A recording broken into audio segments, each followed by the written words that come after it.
sensors on the roadways where now I can't make a left-hand turn because it can't sense bicycles or e-bikes, and e-bikes and e-scooters have become more popular, and the laws that we have now currently are very they're not so in tune to our e-bikes, e-scooters.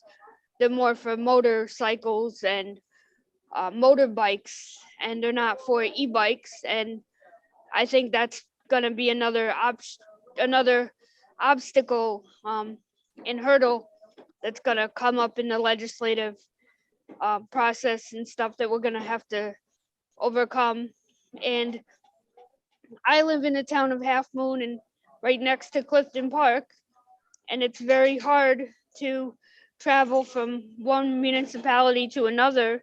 And Waterford is just down, right next to me, but it's a lot easier to travel to Mechanicville, which is 5 miles away, than it is to just go to Waterford, which is 2 or 3 miles away, because you can get to Mechanicville via bus, but you can't get to Waterford via bus.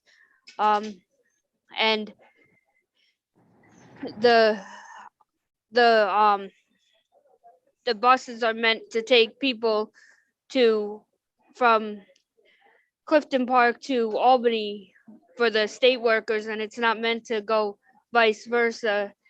And they have these nature buses for Albany to take them to Thatcher Park, but we want to go up to the state park, up to like SPAC, but we can't do it up here, and it would be really nice to take us up there from Clifton Park area too. So I would like, to see better, different options for everybody. So Thank you, Darlene. Appreciate your welcome. comments regarding ADA and improved pedestrian. Thanks, Darlene. Thank you for listening. Thank you very much. All right. Next item, administrative section 3. Our prior meeting minutes of November 3rd require formal adoption. Have we received those in advance? Thank you, staff, for both mailing paper and keeping the website very updated and timely. So I need a motion to adopt our November 3rd meeting minutes, please, at this time. Motion to adopt the minutes of November 3rd by. So moved by Sean. Thank you, Sean. Second by Steve Feeney. Thank you, Steve. All in favor of adopting November 3rd minutes, please say aye. Aye. Aye. Any abstaining or opposed? Going once, going twice. The minutes are hereby adopted. Thank you very much. And following our meeting tradition, we have a presentation by the CTA Bus Rapid Transit Set Aside Accomplishments. Sandy, you're going to do a brief intro. We have Ross Farrell. Sure. And Jen, could you enable the screen sharing, please? So we have been talking about set asides for at a couple of meetings at the end of 2021. We have had some conversations, and the we is CDTC staff, CDTA staff, and NISDOT staff, about where we're going with the regional group of set asides that we'll have to take action on as we get through the TIP process. But specific to the bus rapid transit and the TDM set aside, Ross has offered to prepare a presentation to kind of share with you folks the accomplishments that have been achieved in the region with the set asides. And Jen, I'm still not able to share my screen. Oh, I'm sorry. I was making CDTA. Okay.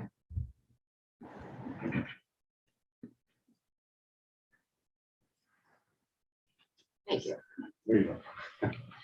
Well, technology, things we still work through. So with that, I will pass this over to Ross to walk through their presentation, and we'll take some questions at the end. All right. Thank you, Sandy. Thanks to everybody in the committee to be able to talk about these two set-asides. Most of the focus will be on the BRT set-aside because that's just a larger amount of funding, and we've leveraged a lot more money through that set-aside. But both set-asides are going to be discussed as part of the TIP. So we're going to talk about the TDM multimodal set-aside as well. And I do want to thank Greg and Bob Rice really for their encouragement to come to the committee and explain what we've done with the both of the set-asides. The key piece about this is we've used the set-asides to leverage significant more money to the region. And I'll go through all the facts and the figures to the region to be able to not only build what is specific towards transit and specific towards CDTA's needs, but a lot of infrastructure on our roadways and intersections that was able to build new sidewalks, pave new roadways, replace traffic signals. I'll get into all of that. So overall, these set-asides, they're not just the money that we get from the TIP, leverages and gets compounded with us being able to attract funding from outside the region, from other federal sources. So if you can go to the first slide, Sandy. Okay. Well, that was We're not- gross. It's a big Hold one. on. Let me try this again. It's weird.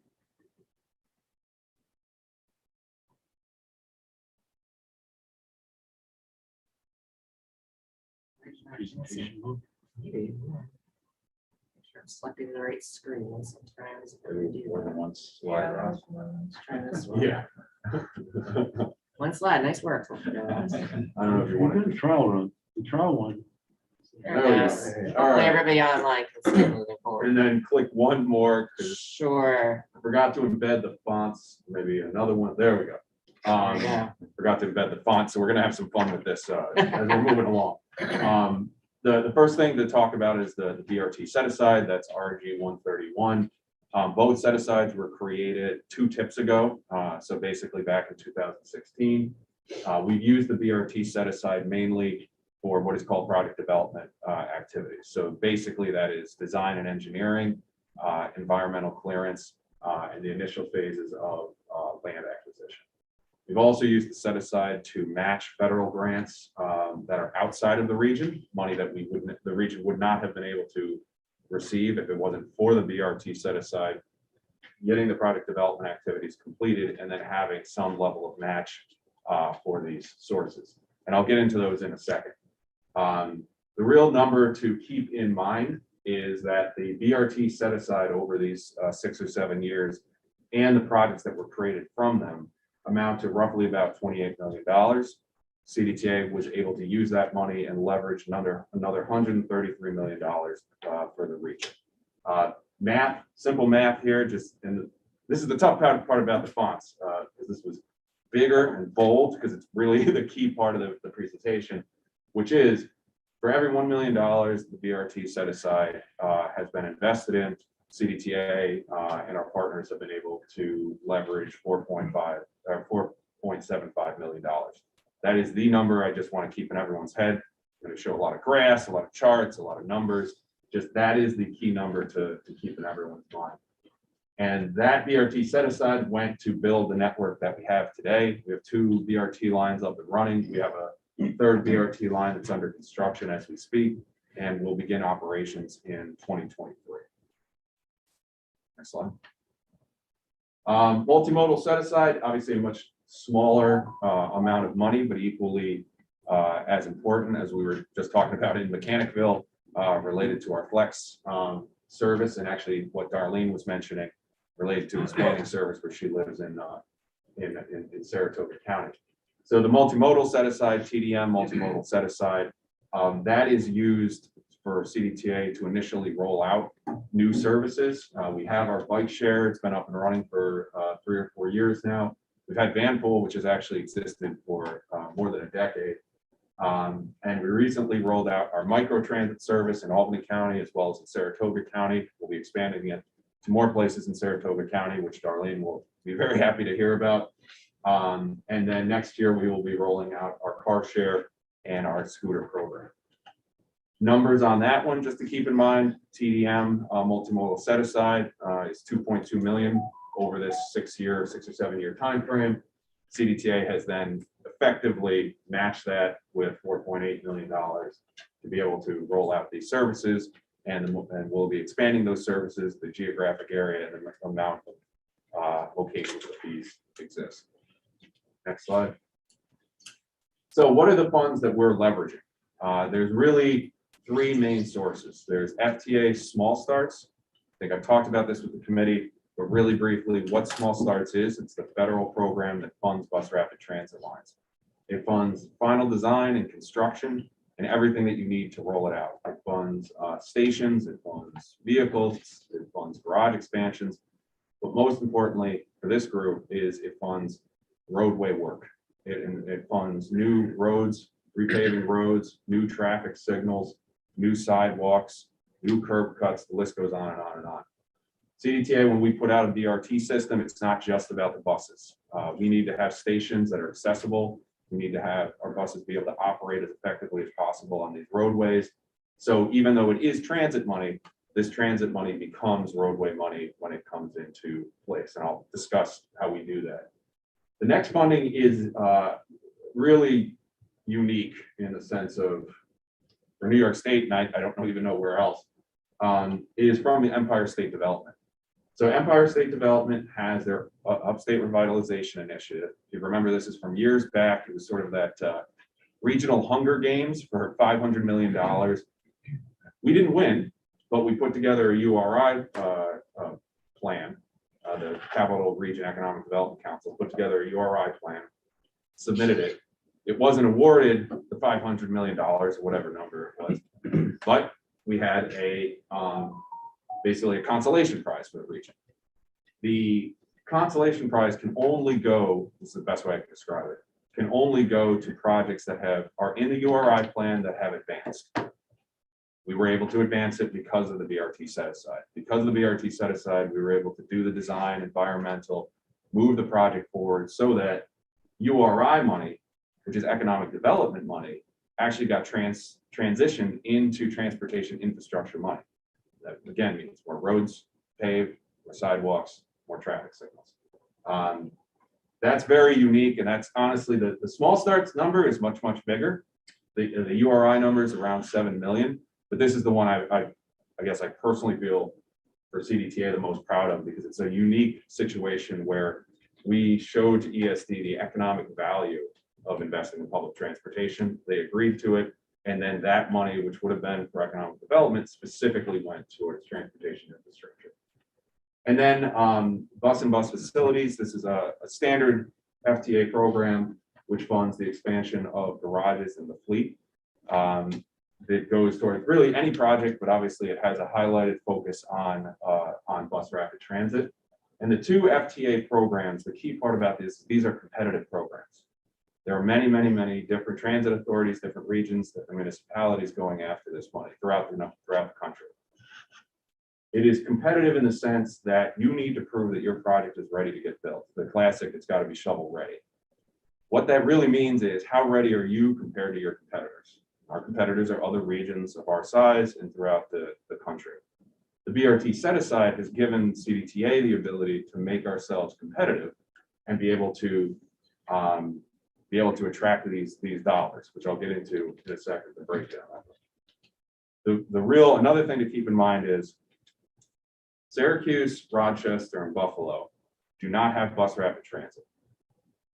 Syracuse, Rochester, and Buffalo do not have a BRT set aside. There's nothing more of a connection between, if you want a BRT program, you have to have a dedicated source for leveraging and for from the region. The best example, does Syracuse, Rochester, and Buffalo and their transit authorities want bus rapid transit? They definitely do. They have plans together. It's never gone any further because the FTA won't fund their programs because they haven't developed them enough, designed them enough, moved them along enough to be viewed as shovel ready.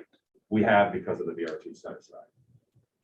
Other benefits to members, and this was an interesting one because I had assumed people did know this, but they don't, so I need to state this. One, because of the BRT set aside, the current tip solicitation that is going on where everyone's submitting different projects and applying, CDTA doesn't do that.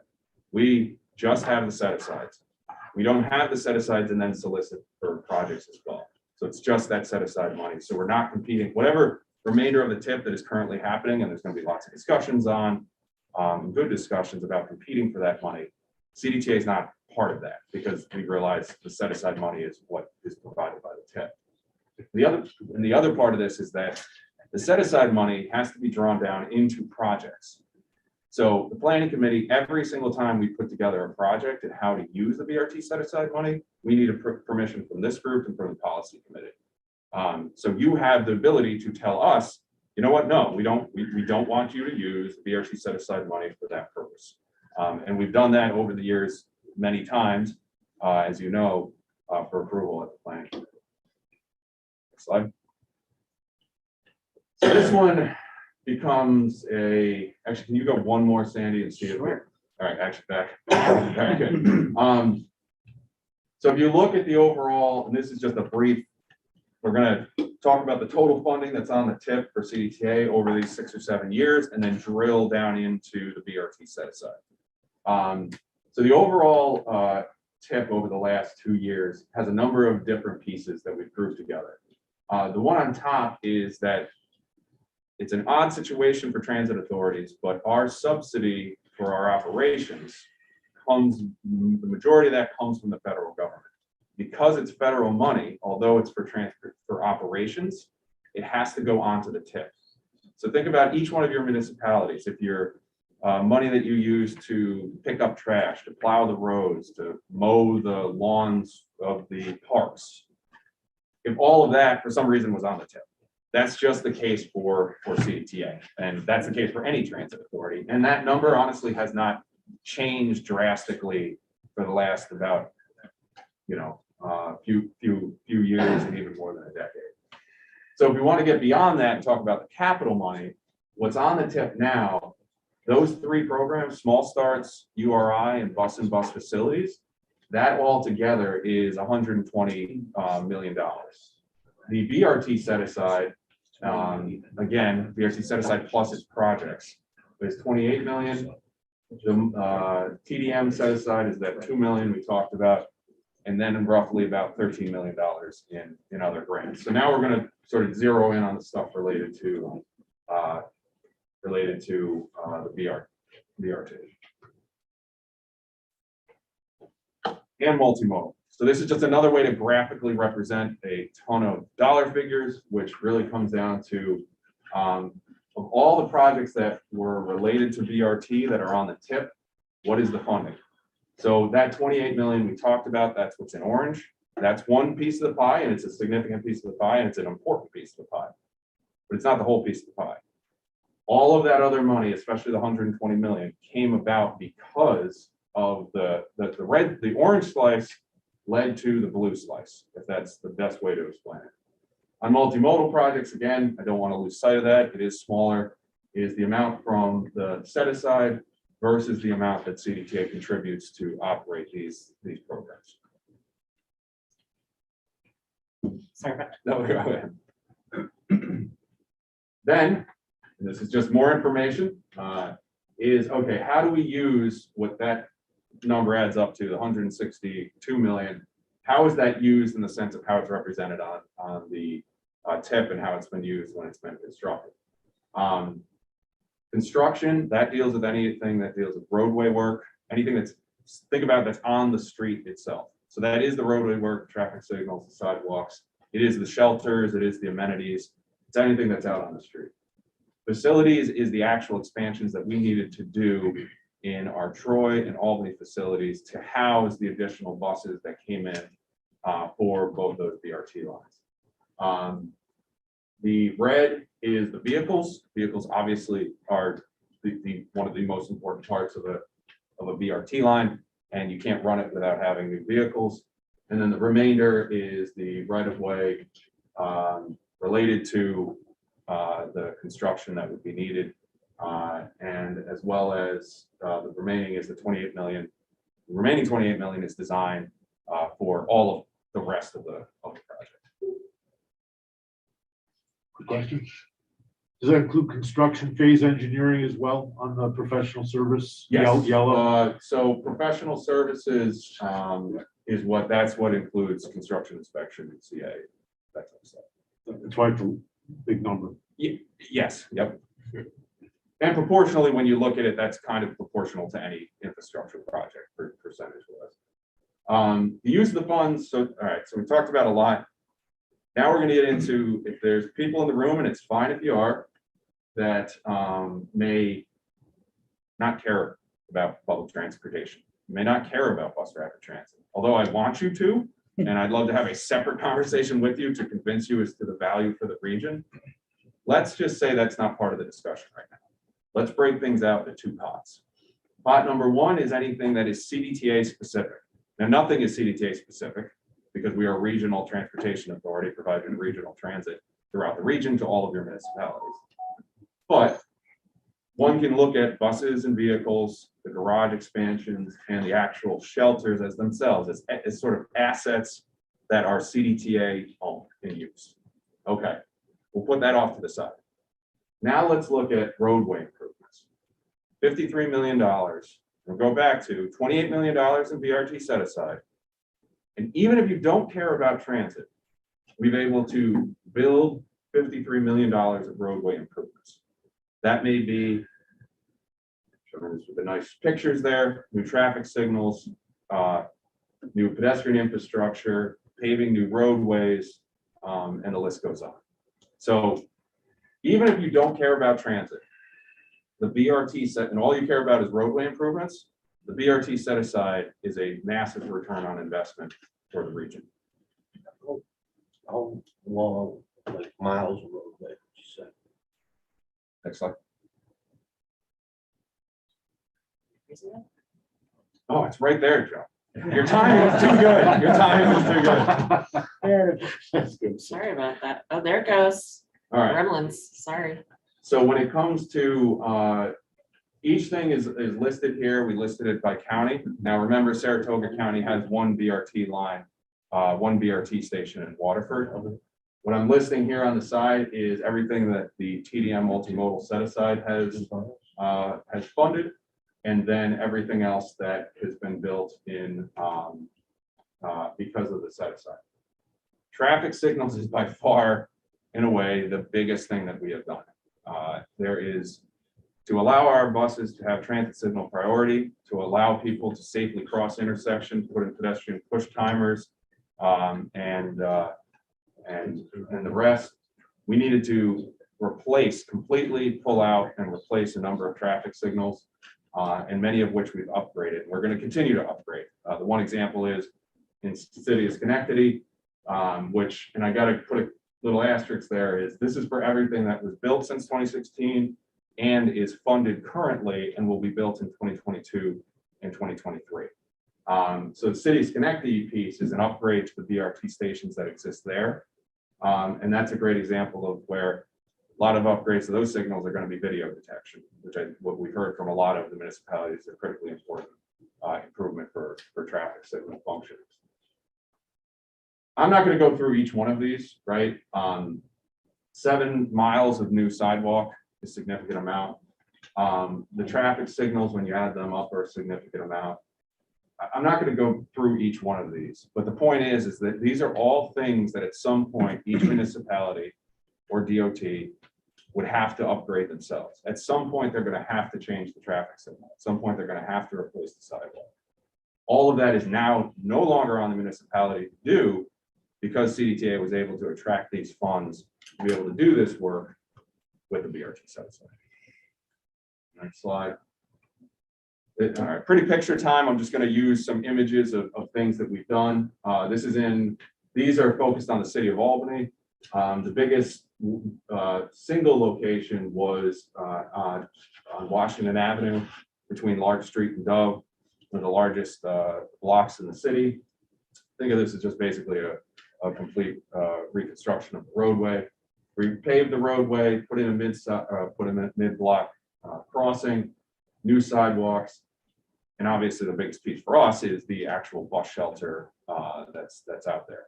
We needed to do this because we needed to make sure that the investment in what is our largest stop in our system was as accessible as possible and as easily accessed by our services. So we'll have 2 BRT lines running here, the red line for now, the purple line in 2023, and there's also about 15 local bus routes serving here. So it's a great example there. Below that is an example of a traffic calming project we did on Western Ave at the downtown campus. basically was a wider roadway, number of pedestrian issues from students coming from either the bus stops or the parking lot on one side, crossing over to the university, put in a center median, repave the roadway, bus cutouts, RRFBs, everything you need to have a safe station, but a benefit not just for transit, but pedestrians and roadway users as well. Sorry, last one is a cooperation between us and the city as well in the design and the construction of part of the south end connector that brings people from the Albany County Rail Trail to the Corner Reserve. Another one that people don't really see, right? I know most people don't see because you got to go to the far corner of the Harriman campus. But basically, University at Albany built a new campus, expanded into the Harriman campus with the E-Tech building, and that's the building to the right. CDTA is running its bus rapid transit line through the Harriman campus. And so because of the two needs, we partnered with the University at Albany to take what was basically a high-speed highway, 3 lanes in either direction, traffic calm it, reduce the lanes, put a BRT station, which you can't see right now, but it's off in the middle of the roadway. Off to the left is where the E-Tech building is. And made it so that traffic signal is not only a traffic signal that people push if you want to cross the roadway from the Uptown campus to the E-Tech campus, but that traffic signal is the signal we need to use to get our buses across their ring road and into the University at Albany. So because of this, it's a great partnership where essentially it was a 50-50 split in cost between CDTA and the university. And that's one example. All the numbers that I've given, that contribution from the University of Albany doesn't show up on the tip. So there's certain things here where we've leveraged even more funds that don't even show up on the tip because of the BRT set aside. And I think the before and after just shows what's been done. Next slide. Cohoes City, this is just pointing out other locations. City of Cohoes, and this is on Van Dyke Island, where we've redid the intersection, traffic calmed it, put out bump outs, new crosswalks, repaved the entire intersection, new traffic signal. The one on the right, I think is honestly my favorite one, where it was a combination of partnership between City of Troy, Rosenblum, and CDTA, where a 1-story suburban building in the heart of downtown was bulldozed, built in the lot on its site, a mixed use 5-story building. At the same time that Rosenblum was doing this, City of Troy and CDTA coordinated with them on redoing the roadway out front. And this is basically from building face to almost the building face, where we provided more sidewalk space. We have a bus only queue jumper lane. The roadway is repaved, and you don't see it, but further up is improvements to the actual traffic signal itself. So this is another reason why ESD gave us this URI money, because they see the connection between transit and economic development. These are just some examples, and these examples exist throughout all of the corridors. There's 60 stations, roughly, I'm doing the math right. And some level of improvement has been made to the roadways at each one of these stations. Some as large as these, other ones just improvements to the traffic signals, and there's a spectrum. So Sandy, there's more to this slide, but I think Sandy wanted us to get to what is the ask, right? So the thing is, we don't really know what the tip is going to be. So Sandy basically said, well, base it on as if the tip amount this year was exactly the same as last year. If it's exactly the same as last year, what we're not asking for is any more money. We're asking for the same amount from SDB Flex, the same amount from NHPP. We are showing a slight increase in the out years, but as we all know, the out years just become the new 3 years, really tips at 3 years. That's why we highlighted it there. So no, if the money is exactly the same, no increase, keep the BRT set aside the same as it was. And Obviously, though, you know, if the pie gets bigger, like the slice of the set asides to get bigger, but just be proportional. So no proportional increase in the set asides. With that, Sandy, I do have 2 or 3 more slides on what you want. Okay. Sorry for everyone to give. Just on the last one, for the TDM set aside in 4 and 5, it's a significant increase. What is anticipated for that? It's only an increase of $110,000. I'm doing the math right. Right. And that is specifically going to go to expanding every one of our services. So I'm glad Darlene was on, right? Because what this money is going to go to is take the flex that's been successful. We were just talking about that before this meeting. Flex that's been successful in Mechanicville, extend the area of flex. The number of municipalities that will have bike share, car share, scooters, if you want them, asterisks there, that will expand throughout those years. And does that area typically break even, or how does that fare on an annual basis as far as revenue projection and supplemental income that has to be put toward it? Just like everything we do, we have to, CDT has to subsidize it. There's not a, the money that we get in from our buses, the amount we get in from scooters, the amount that we'll get in from car share, it's just like any other transportation infrastructure. Proportionally, is it more than others though? It's similar. So what's good is the fact that all of these funding sources that we talked about previously will still exist, but that increases the need for us on future BRT lines to have projects that are ready to go so we can compete for those additional funds at the federal level. Not going to go through small starts again. We talked about bus and bus facilities, but those are really the primary focus, right? They fund BRT lines, we're going to go after these ones. Upstate revitalization funds, which possibly would be able to go towards the downtown Albany Intermodal Center.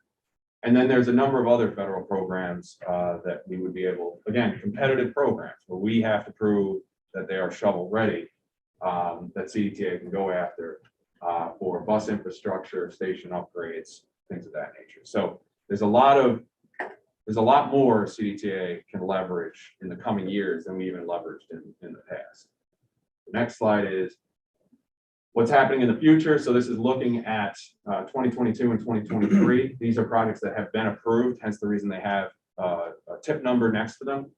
We're going to complete construction of the purple line that's under construction now. Will be completed mainly in 2022 and wrap it up in 2023. Probably by the summer of 2023, the purple line will be up and running. In partnership with CDTC, we're going to complete our bus lane study and identify the areas that we want to move forward with design of bus lanes. The Brt Expansion Study, I think I've shown this picture before. Again, this is a picture that's for fun.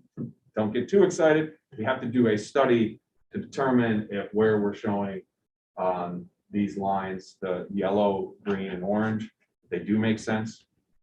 So that study is going to be, we're actually going to be releasing that RFP hopefully by the end of the month. Design and construction of the Gateway Mobility Hub. And whenever I say mobility hub, just think of as a smaller transit center that's in downtown Schenectady. That's being designed now and will start construction this summer or fall and then wrap up in 2023. Then is the funding in the remainder of T137, which is for upgrades of stations along Route 5 in the city of Schenectady. And then, as we talked about, rolling out scooters, rolling out car share, that's what for right now, we're calling that drive, and then expanding cycle and flex. Next, this is, well, I think I'm done after this one. Next is what are projects that we are probably going to go to planning committee and ask for drawdowns on for the future. And again, as you can, even though Sandy's piece is up there, little asterisks up there saying these have to be approved. No, it's fine. No, that's good. These have to be approved by the planning committee. Hence the reason I'm calling these proposed projects. But this is just one thing that Sandy and Bob and Greg had requested that we give is like, well, what do you think are gonna be the projects in the future? And that's gonna be, constructing more mobility hubs in Troy and in Saratoga, doing design of the Albany Intermodal Center, which I would love to say will be built by 2025, but that's not gonna happen. So that design of that, and upgrades to the rest of the red line, from the city of Schenectady border, up to the overlap of the purple line at Larkin, Washington. So all the remaining stations in Colony and in Albany. And really the big piece is the last one is whatever comes out of the BRT expansion study will immediately jump into concept design for, so that we can set the project up to be able to go into small starts and be able to leverage that funding from those small starts. So with that, I know that was a ton of information, a lot to go there, but I hope I've demonstrated to the group of how critical the BRT set aside is to CDTA, but also to the region as a whole. And again, even if you don't care about transit, and I really hope you do, but if you don't, how much money we have brought in for roadway infrastructure that somebody here would have to pay for otherwise. With that, I am done with a very long presentation. If you have any more questions. Excellent summary overview. Just like to add to Ross's presentation just briefly, in that what he didn't point out in addition to is the ability for the municipality to leverage CDTA. There were a few projects, both accomplished and pending, where we're looking towards CDTA as a partner. And through small starts money, we're able to unify projects and broaden the scope of what the municipality is doing with funding from CDTA. So it works both ways, and it's something that might not be immediately seen, but it exists. And that's a great point. What's not on here is things where we're going to go in, make an investment. Howard Park is the one that's coming the most to mind, right? Now, Actually, the Taylor Apartments. and Taylor Apartments as well. And so now they can say, well, CDTA is going to come in and at least do this amount of work for the BRT. They use that to leverage more money for the region. So it is, just realize it's kind of like a snowball effect as time goes on. Any other questions? It's a very important legacy improvement distinguishing our mega region and giving us an advantage over other upstate metros. And always think of this as our alternative to light rail, like Minneapolis, St. Paul has. But this is in some ways equal or possibly better to connect. And the collaboration and the spin-offs are very significant. Any other comments around the table or online? Anyone on the board? Yeah, Steve, I had a question. Is it this committee's roles and responsibilities? Is it part of the UPWP, or is it solely on CDTA to keep us involved with the planning, the future planning and things of that nature? The BRT set aside, it's there, we use it to leverage funds, but I guess my question is that does the planning committee and the UPWP, is it on us to kind of shape, like the BRT could just grow forever? It started as 3 lines, we see there's 6, there's hubs, there's buildings, you know what I mean? Whereas, so their needs could be infinite, their fundings could be, their wants could be just a continuous growth of, we have this, now it's heated sidewalks, now it's shelters, now it's bigger shelters, now it's enclosed shelters, now it's shelters with TVs, now the buses are electric, now the buses are hydrogen, like the CDTA, I can get it when you're a planning organization, you want to plan, you're paying for it, you see the future, you're doing all that. But where is the bite at the apple? Is it continuous for perpetuity? Is it bigger? Like the municipalities and the people around the table, we kind of all have the same things. We have roads, we have bridges, we have bike paths, and then you go right back and you fix the road again, you fix the bridge again, you fix the bike path again. We're not doing a lot of as municipalities these type of bigger endeavors. So I just didn't know what our role is in the planning of it, because the planning of it is going to have a direct effect on the funding of it. Let me start by talking about the relationship of these planning efforts to the UPWP, which we'll talk about in February. You know, you folks here at the table do have a role in assigning the planning funds to do these kinds of studies. Now, this particular one is a drawdown on, and I'm speaking specifically of the bus rapid transit expansion study, is a specific one that CDTA is obviously leading, and they're drawing down on their BRT set aside to fund it. However, through the UPWP, we will have planning funds to support our staff's involvement, and by default, all of your involvement in that effort. You know, all of these assets, whether it's roads, bridges, trails, sidewalks, all of them have an infinite lifespan, right? You can expand or contract depending on the need. The BRT study will help us to define some parameters, because that's why in that map that Ross showed with the 3 potential lines, they meet certain criteria by which we're even thinking about investing in the bus rapid transit in those areas. And that's what the planning study is going to show. It doesn't mean we're going to commit to investing. That's the exercise that goes with the tip. But in terms of the planning side, you folks will have a role in the region to help frame how that study, you know, is shaped. And that's part of the public involvement process. That's part of having the study advisory committee on projects like that.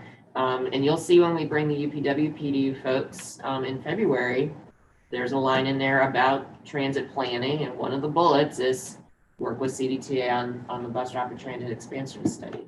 So at the end of the day, if the committee doesn't feel that that is a regional priority, it is your decision to leave that in or take it out.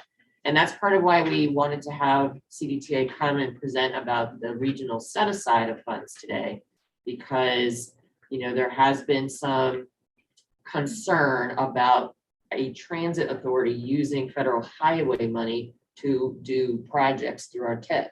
And I think what they're demonstrating today is that investment, rather modest investment annually, $4 million a year, has leveraged many more millions and spun off a lot of additional work. And these are the kinds of things that we've seen in other subject areas. Roads, bridges, trails. Trails have been extremely successful. If we were to do the same exercise on trails, I can guarantee you would see another success story. So hopefully that answers your question, Chris. You folks do have a role in shaping all of this. That's why we have all of you here at the table discussing these topics, but we definitely wanted to give folks the information to make an informed decision, no matter what those decisions are. And I think, Chris, that if I was in the committee shoes, what it would be is next round, you know, next tip, whenever that is, if CDTA comes back and says, okay, your investment of 3 times 4, I can do that. Your investment of $12 million, if it only leads to $12.5 million, that's when this committee should be like, well, okay, what's happening here? If we come back and say, again, it's roughly 5 times as much. I mean, again, if this was just for transit, so the roads that you're saying about improving, City is connected. This is going to be a wonderful thing. We're going to go in and if we go back to that list, we're going to upgrade and replace a number of traffic signals, repave roadways, redo sidewalks, all of things that the City of Schenectady, you'd have to figure out a way, or DOT, I forget who has that jurisdiction of Route 5, would have to pay for it. But you don't, because of the BRT set aside. I did want to read a comment that was put in the chat related to this conversation. It's from Darlene, and she wanted to reiterate, like what Ross is saying, it really takes a community. The flex buses need a hub to wait while waiting for rides. Passengers need a place that we can get to that is accessible to people with disabilities, inside during extreme cold, hot weather, etc., and near the services that people that need them will use them. With gas prices so high and high amounts of traffic on roadways, public transportation is a good idea overall. CDTA is clean and makes sure that even during COVID, it's clean. I have written both the red and purple lines, just my thoughts. So just wanted to acknowledge that comment. Sandy and Ross, my comment, Ross, I work with you on all these projects. I'm just trying to just get a conversation going. I mean, that's the whole point of this, is that, I understand the investment of it. And I understand everything. It's just, it's kind of that in the back of my head, it's that difference between engineer and planner of, like I have personally, I'll make it personal needs, like we have a bridge that needs to be replaced. So if we're going to, as a planning organization, put money into non-traditional infrastructure, I mean, and this is the big hot topic across the nation, right? There's traditional infrastructure and now there's non-traditional infrastructure, and we're going to put money into both. But I just want to make sure is that, our bus system, I mean, our bus system seems to be on an incline like this. All right. The buses are getting better and faster, and the service and everything's going up. And our traditional infrastructure seems to be going like this. And what I just want to make sure is there's no possible way that I can leverage the money that you leverage. So it's great that you have that opportunity and those funding sources to leverage money like that. You couldn't give me $1 million and I leverage it into 5. I don't even know how I do that. Usually how I leverage it is I put up my local money, taxpayer money, into the tip to try to leverage it. So I think right now I'm doing $250,000 to leverage $2 million. So I leverage my own money to get federal money. You leverage our federal money to get more federal money, which is great. But what I'm just trying to make sure, it's similar to the trails. We're going to fund trails. We're going to fund a lot of these things. But I just want to make sure as a planning committee, and I think this is where the DOT, because I've talked with them as well, comes in, is that traditional infrastructure, we're not gaining on it. We're not gaining on traditional infrastructure, but we are gaining on non-traditional infrastructure, mobility, trails, all these other things. And, a lot of us around the table, I'm responsible for a lot of traditional infrastructure. So I'm glad that you're doing a lot of things for us. But I also have to look and say, there is a really good chance that next year I'm closing a bridge. And I'm going to close a bridge, but I'm going to open a mobility hub. So, I don't know where people are going to go. The people who are on that bridge are not the same people that use the mobility hub. So yeah, I just wanted to make it as a point. I'm glad to work with you guys, and I love the projects. I think it's great. I just want to make sure that those sitting around the table, we all know our roles and responsibilities, especially with the tip coming up. And we're going to be talking about projects that we all kind of, just have our heads wrapped around what our decisions around that table mean. And I think you're saying traditional and non-traditional. That's a discussion for the group as to what everyone defines as infrastructure. If it's car infrastructure equals traditional, non-car equals non-traditional, we can have that discussion. It's all infrastructure. The one thing I really wanted to point out, again, you don't care about transit. I think, Chris, you would say traffic signals are traditional infrastructure. Yep. Roadway repaving. You got paving? Yes. Okay. Sidewalks. Yep. As I've shown in my previous slide, that's what we're giving to the committee, even if you don't care about transit. No, I get it. I just I'm wondering if we can expand upon that in a way, whereas if there's a way to leverage and get some of the other federal funds so that almost you guys adopt the BRT route so that when you go into a project, Route 5, you pave it. I saw in the city of Schenectady, you pave 0.3 miles or 0.4 miles. That's great, but we have 171 miles. But Route 5 is your main BRT corridor. So could you adopt Route 5 and leverage money in to say, hey, listen, we're going to do the road over, we're going to mill and fill it, put the crosswalks in, and we're going to make it for the bus. That kind of leverage. If we can we leverage it more for more infrastructure? I don't know. I'm just talking out loud about how we do these things because I know money's going to get tight. And like I said, I have a personal interest because not only it's kind of like a devil on both shoulders is that I'm working with you over here on this project and I got a bridge I'm about to close on this project. And the bridge doesn't have a bus that goes over it. If the bridge had a bus that goes over it, my scoring would have been way higher. And I probably would have got some kind of money to do it because it would have affected the bus. But in this case, it doesn't. So I just wanted, like I said, it's great. I like the CDTA. I like working with you guys a lot. I just want to stir the pot a bit and get everybody thinking about, really our investments, especially with the tip coming. And I think you did. And I think what we demonstrated was what your definition of traditional infrastructure is. The planning committee is getting, the region is getting more money back based on its investment from the BRT set aside. And also actually, when you brought up the fact of would CDTA adopt all of Route 5, I That's a very long roadway. But what's gonna come out of the bus lane study is a look at where we're gonna put in bus lanes, and that very likely wherever they happen, downtown Albany may be a place, city of Schenectady on Route 5 may be a location. That's not just gonna be dumping out a bunch of red paint. We're gonna go after leverage funds to fully reconstruct those roadways. If we have the BRT set aside to allow us to do the design and allow us to leverage those funds. The one thing the committee may want to think about, and this again, CDTA has the 2 set-asides, or however you want to use the money is. What Chris is saying is he can't leverage tip money. I don't believe that's true. Based on how the tip one, actually, Andrew just brought up an excellent example of where CDTA tip money he was able to leverage more funds. So there's a way to do it even under the current construct. You may want to think about if there's projects at a large scale that no way the region's going to pay for them. We need that outside federal money. I listed programs that are transit programs. There is a lot of highway and roadway infrastructure programs that are available, especially under the new transportation bill.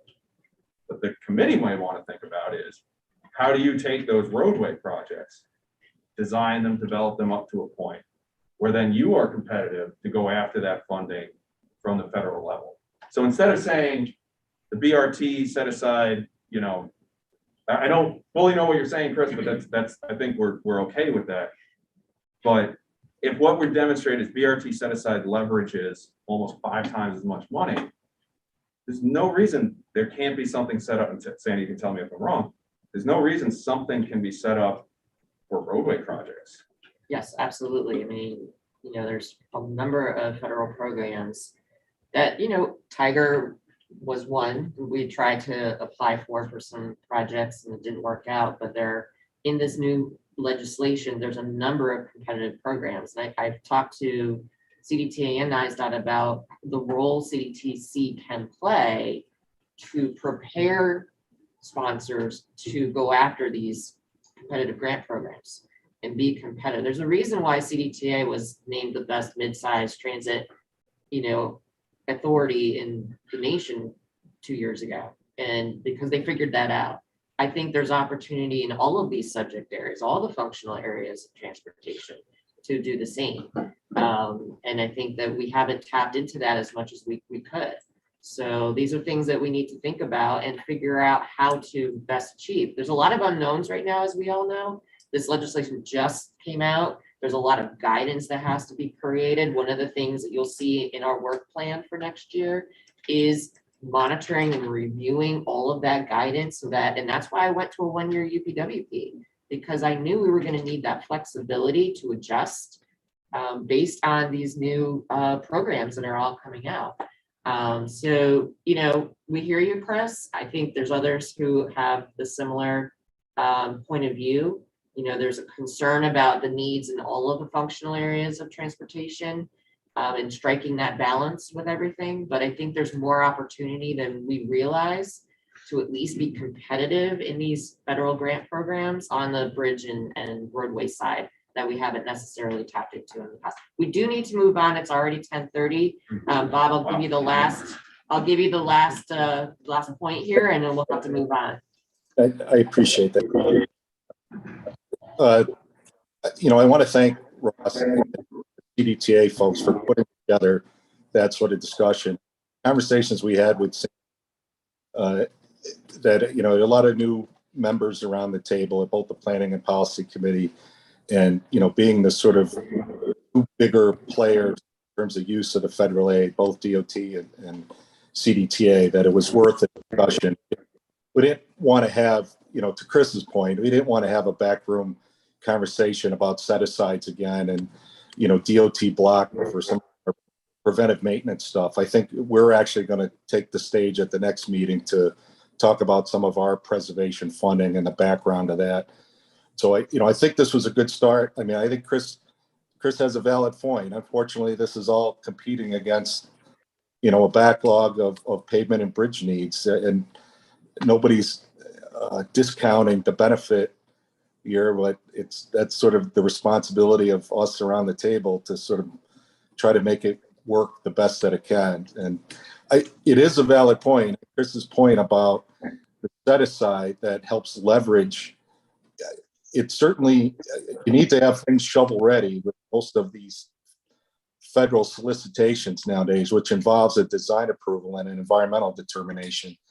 So, it's certainly for the committee's consideration is some preliminary engineering for those, which makes you, and I don't say I warned Ross, we talked about this prior to that, there is a multiplier, but it's also a multiplier that's only sort of been used by them to the same extent. You could get design approval for local projects or DOT system projects, and you would be in a much more competitive thing for solicitations that come around. So I think purposely it was a good conversation here, not to belabor it any longer, but we appreciate it happening this morning. Thank you, everybody, and we'll move on to the next item. It's a balancing act. Thank you. Next item is the running story of TIP fiscal constraints, or summary table 4. We look at it every meeting. This is an important federal mandate that remain balanced, keeping the balance. So please turn to table 4, and Jacob Beeman's going to give us the overview. Jacob. Yep. So back in October, Planning Committee approved some changes to budget estimates, realign them with programming, after we moved a bunch of projects for STIP performance. And so we haven't really changed since then, so we're still within our plus minus 5%, 1.5% under, I think, total. So as of now, we're in good shape.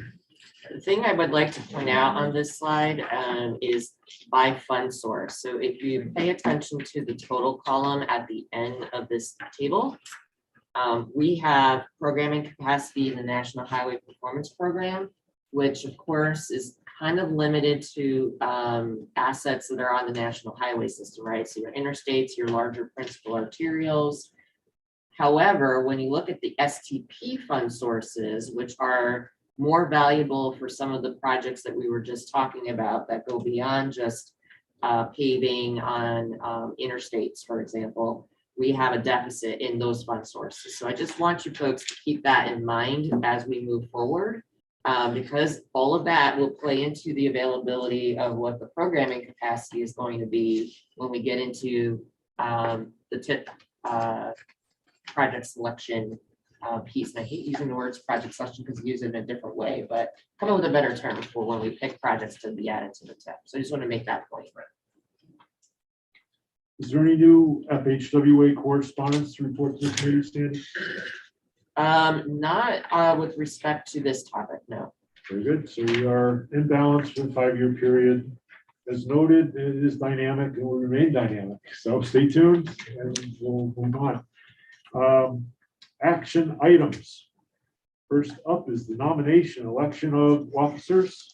And So, Sandy. yes, so, this is something we have to do at the beginning of each year, which is to nominate officers to lead this committee. Steve Iacetta and Steve Feeney have expressed interest in continuing on. We would need a nomination from someone on the committee to nominate them to continue on and go from there. Andrew, you'll make the I nomination. would like to nominate Steve Iacetta and Steve Feeney to retain their current positions in the upcoming year. Second dash. We've come here since March 1984. It's a tradition. Thank you very much. And we need to take a vote. All right, all in favor? Please say aye. Aye. Any abstaining or opposed? Feel free. And I just want to say on behalf of the staff, we really do appreciate Steve's continued commitment to CDTC. I know at some point, you're going to call me and say, now's the time that I have to pass it on, but we look forward to seeing you guys for another year. And we really do appreciate it. So thank you. Help willing. Thank you. your patience. We'll do our best. Great, Thank thanks, you, Steve. everybody. Thank you very much. All right, so onward and upward. Item B, transportation program amendments. We've got at least 14 here. We might be able to combine some of the DOT items. First up is Saratoga Project 318, State Pin 1761.79 Lasher Road Bridge over the Morning Kill. Specific repairs in the town of Falls in Saratoga County. Is Tom Spezial or Jeff Williams available to give us executive summary? Who's on the line? Jeff Williams, did you want to speak to this project? Hello, can you hear me? Okay. Yes. Okay, fine. thanks. All right. It's my understanding that the Lasher Kill Bridge over the Morning Kill was it was looked at to be repaired, and then I think the estimates came in, and maybe a better project would be to replace the bridge for an extra $266,000. I think it's a better project. You get a longer lifespan with the bridge. So I guess it's really what I was filled in on. I'm trying to cover it. So, Thanks, Jeff. Strength, let's see, this goes to, And before we take action, I just want to say that we're doing a number of TIP amendments today as part of our status report, if you will, on the existing TIP projects. As we gear up to program new projects, we want to certainly make sure that all of our existing commitments have what they need. We know scope, cost, and schedules need to be adjusted. So that's why you're seeing so many amendments today. So just wanted to say that up front. thank you, Sandy. Any discussion on the overview by Jeff? Not applicable to the policy board. Are we ready to vote? Everyone comfortable? Need a motion? Motion by Ross Farrell, second by? Any hands up? DOT Greg Wixer, thank you, Greg. All in favor, please say aye, raise your hand. All in favor? Aye. Any abstaining or opposed? Going once, going twice. Item 1, B1 carries. Thank you very much. Moving item B2. Albany, project 295, state 10 1132.16 is New Carner Road, state 155, US 20 to the Waterville Leach Shaker Road, corridor improvements. This had a revised cost estimate since the original agenda. We have a handout on that. Everyone should have it. It's also online. Speaking to this will be either Lisa Raimondo, Commissioner, or Bill. I'll speak on, then I'll turn it over to our design engineer, CHA Joe Samia. Thank you, A Bill. little on there, but basically this project, as it was explained, has been on the original estimate was from 2019, and we recently selected CHA. They just recently, within the last couple of weeks, came up with a design and construction estimate to take account into inflation, and therefore that's what the extra money is requested. I don't know if Joe wants to add into that. Joe? yeah, I think, New Carter Road, obviously a crucial roadway in the county, Guilderland and city of Albany area. This project, goes from US Route 20 all the way to up the Bly Road in County. And so it's a 4-mile rehab project, but it is significantly traveled, and it has a number of high volume intersections. So a couple of things that we'd like to do, we think are prudent for the project. It is a 2-hour project, but there is some safety improvements and intersection improvement studies that we have in our scope, at some of the significant intersections. Obviously, this roadway crosses Route 5 that we talked about earlier, and many other state and local roadways. So one of the more crucial ones is Washington Avenue Extension. There's a large intersection there, high volume. And so while those reconstruction of those intersections would not be part of this rehab project, studies of those intersections, capacity wise, even some modeling of that intersection at help me me out here again.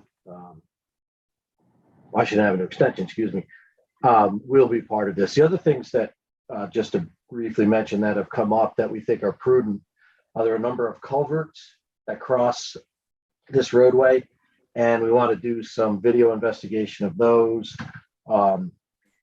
We want to have an additional public meeting, I think, than what was originally planned, given the high volume of roadway and the significant roadways and improvements that may be at least identified in this initial planning studies that we're doing and so on. It may be built in the future, but there is input that we need.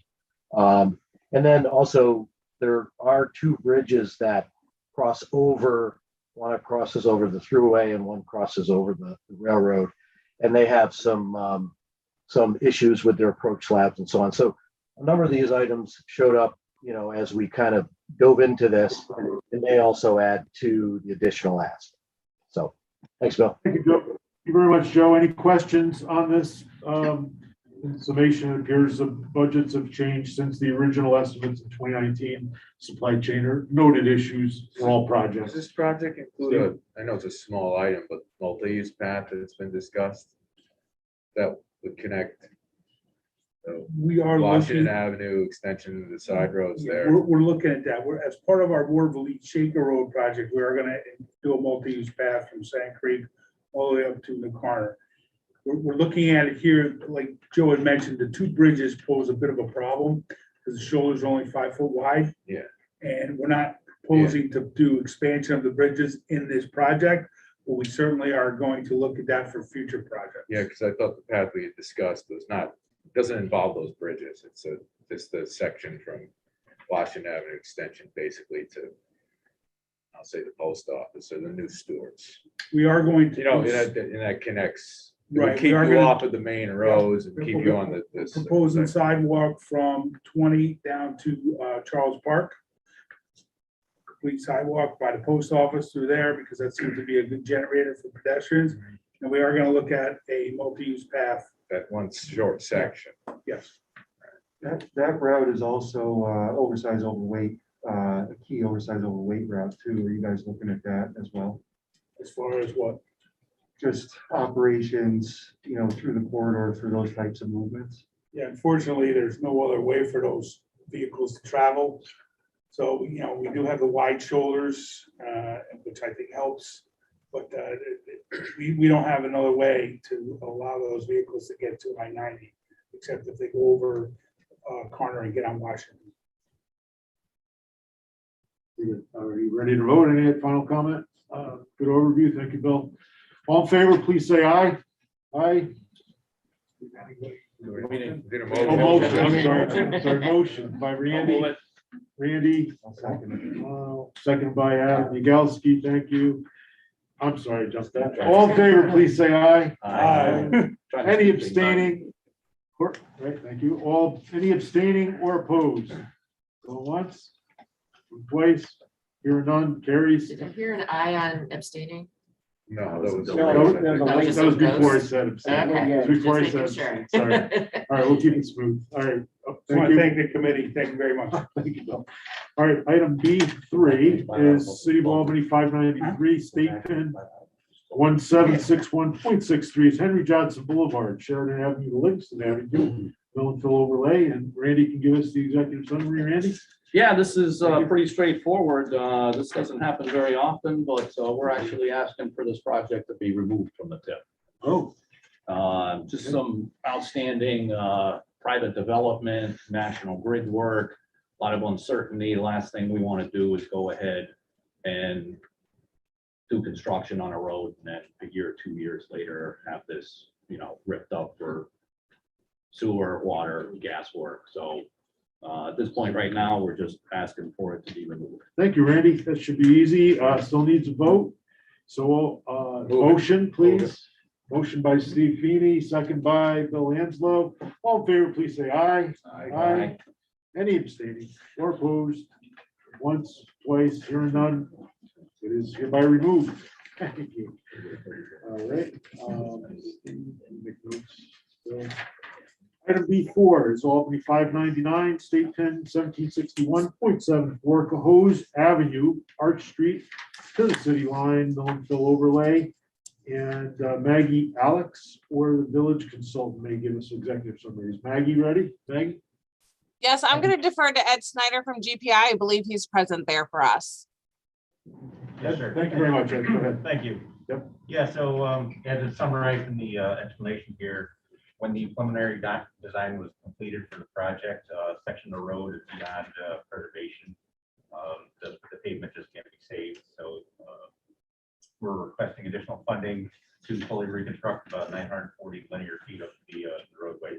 The remainder of the roadway is perfect, stays within the scope, and we can deliver that with traditional mill and length. Any questions on this item B4? There are none. Motion to adopt the amendment. Very good. I'm sorry. Item B4. Yep, you're good. Everyone's comfortable to vote on this item now? Any further discussion? Motion, please. On the table. Greg Woodson moves it.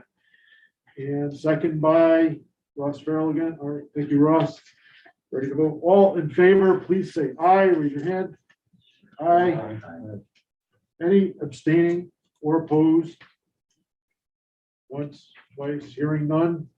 Item B4 is hereby adopted. Thank you. Item B5 is next. Rensselaer Project 334, State Pen 1761.72 is Fogarty Road, County Route 126, Wetzel Road, Pittstown, Town Line.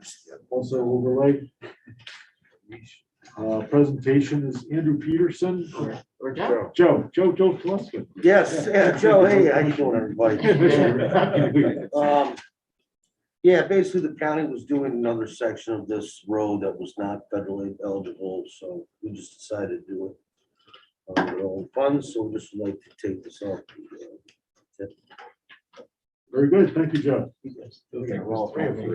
we might be able to do these.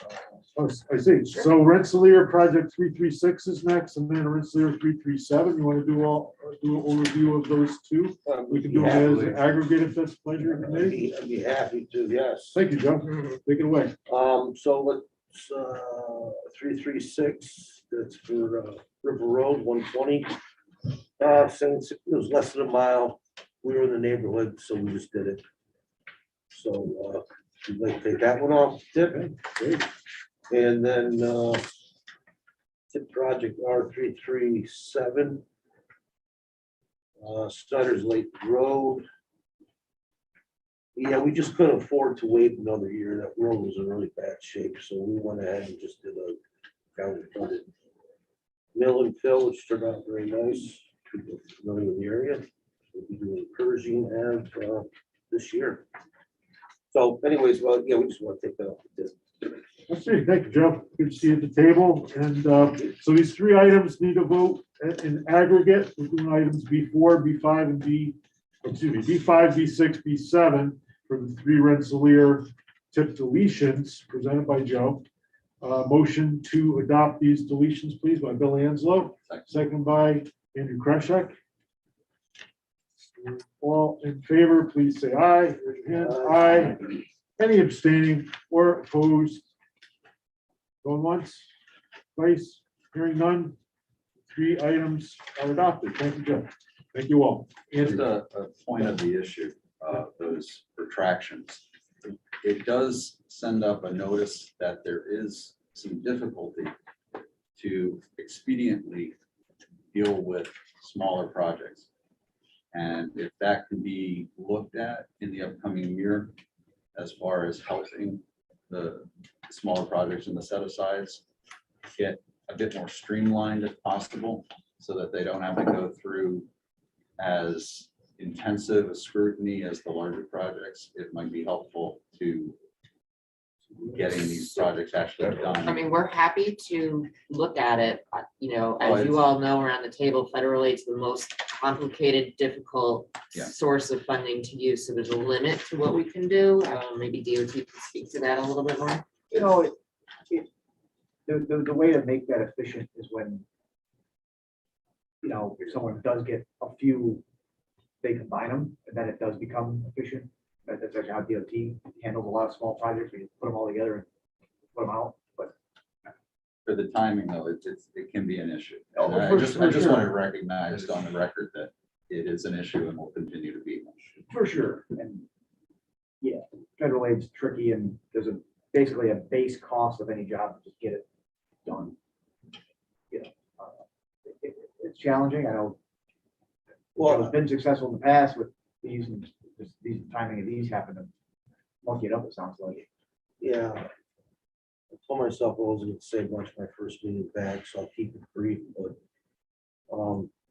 you know, the county does appreciate the committee putting this on. These funding of low volume federal aid eligible roads. It was difficult for us to compete on the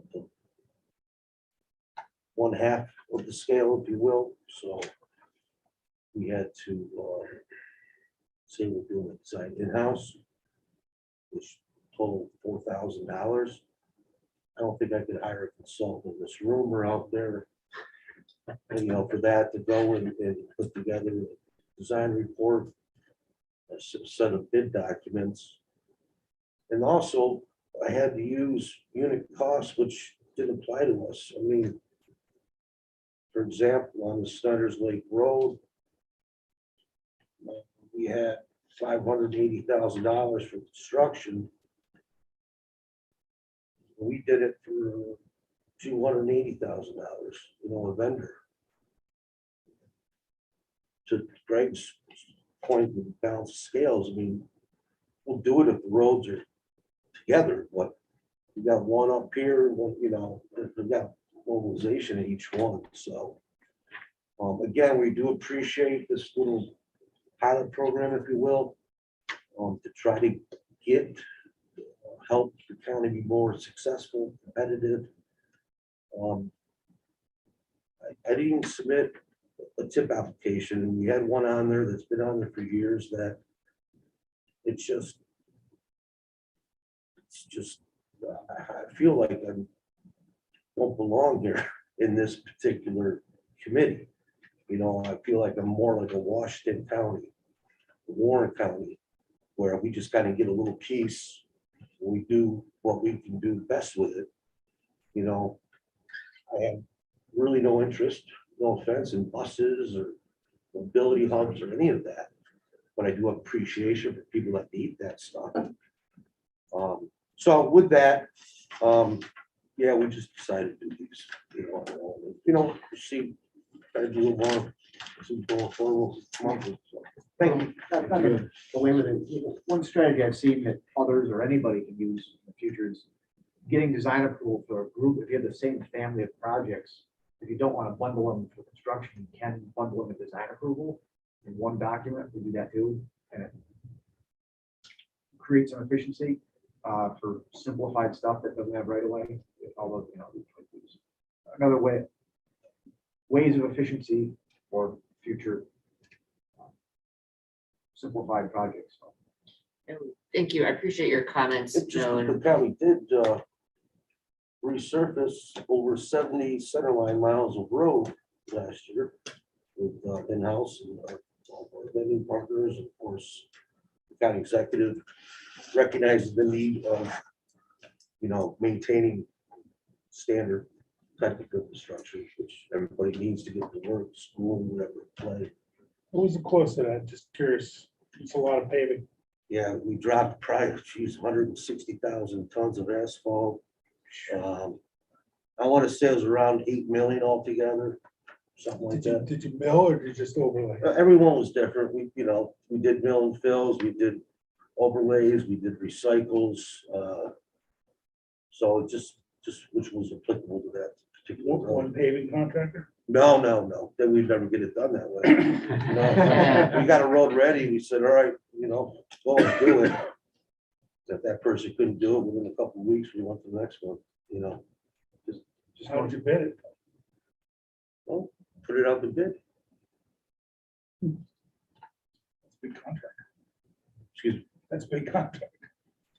Well, yeah, well, For the we county. also replaced 2 bridges too, all county funded, so. We did 27 miles of road. 2.8. So I don't want to stifle No, the no, conversation, no, but I do want yeah. to say that, you know, this issue of unit costs and things, we're gonna keep that in mind for our work program for February, because we're gonna talk about that as well. We're gonna do some work in that area, so. And we could partner with strategies for simplified paving to help DOT's experiences and efficiencies, shared experiences and efficiencies, you know, we're happy to, and even if it's not even for federal aid, if it's just learning, I don't know, information sharing. Absolutely. So thank you, I appreciate it. Okay, next item up, B8, did we cover that? No, this is B8, Rensselaer 195A, pin 1761.30 is South Troy Industrial Park Road, Phase 2, North End. Andy Kreshek will give us the summary. It's briefly as a courtesy. A number of you might recall that when we commenced this project, we committed to any change being brought before the planning committee to just apprise them and keep them flush with whatever's going on. This is the last acquisition as part of our right-of-way phase or the second phase of the roadway. And we've got a bit of protracted negotiation going on due to monolith solar panels being on top of a warehouse. And because that company is in receivership, it's added time and cost to rectifying the situation before we can demolish part of the warehouse for the roadway. So the funding is available through construction. We're just asking for a shift of construction funding to the right of way to cover that additional time and expense. The construction budget is still accounted for as estimated, so there's no additional construction funds pending as a request as well. So this is an informational item. We do need an action because, as Andrew noted, you know, the condition on any change made to this project needs your approval. Okay. Any questions for Andrew on this TIP project in South Troy Industrial Park improvements? Any questions? I'll make the motion. Thank you, Joe. Second by Randy. All in favor, please say aye. Aye. Any abstaining or opposed? That motion carries. Thank you, you. Joe. Item 9. 9 through 14. If it's the pleasure of the committee, we might deal with this as an aggregate. Is the pleasure of the committee comfortable with combining the DOT items on the agenda, items 9, 10, 11, The rest of them, 15. all the way to 15? Yep. Thank you. I'll try to, in the interest of efficiency, I'll try to go through these with some expediency. The committee's comfortable with the aggregate, just to. Yes. Thank you. I think we net out negative in the end of this, so. Good. Good. All right, go ahead, Greg. Greg has the floor. First one, our Dunn Memorial, one of the next Dunn Memorial preservation projects. We have sharpened our pencils and honed the elements specific to fewer elements that are critical. So the budget's come down significantly from a construction of 20 million, which included CI, but now we break it out, so it's 8.6 construction, 2 million CI. So it's a budget update based on a slightly revised scope. Just basically get after what's absolutely critical on that project. Following project is actually a project removal from the tip, which is Everett Road over I-90. That, as we all know, this is an outdated interchange, and our bridge is critical to the layout of that interchange. This project was going to be a major preservation project to extend the useful life far into the future, but in the interest of not precluding a future something, we don't have anything on the books or in mind yet, but we don't want to kick the can 20 plus years with a major rehab. So we're going to do some very minor rehabs with our multi-site work to keep it functional, but we don't want to invest a large sum of money at this time while we continue to strategize of re-envisioned something there. Don't know what that is, but we're going to remove that project from the tip at this time. Route 378 over the Hudson Bridge painting, 10/45/17. That is a project we put on the tip in the last cycle to preserve this bridge while we do the Pell study for an eventual replacement, which is probably in the 10-year horizon outlook. So we do want to paint it to keep it going for the 8 to 10 years we need to work through the Pell study and then go after larger funds, since this bridge alone, the replacement would far exceed the regional core funding by any measure of that scenario. So this will be one that we're going to go compete with somewhere for funding someday. But this painting budget was updated with new unit costs, hence the increase of about $2 million, $2.5 million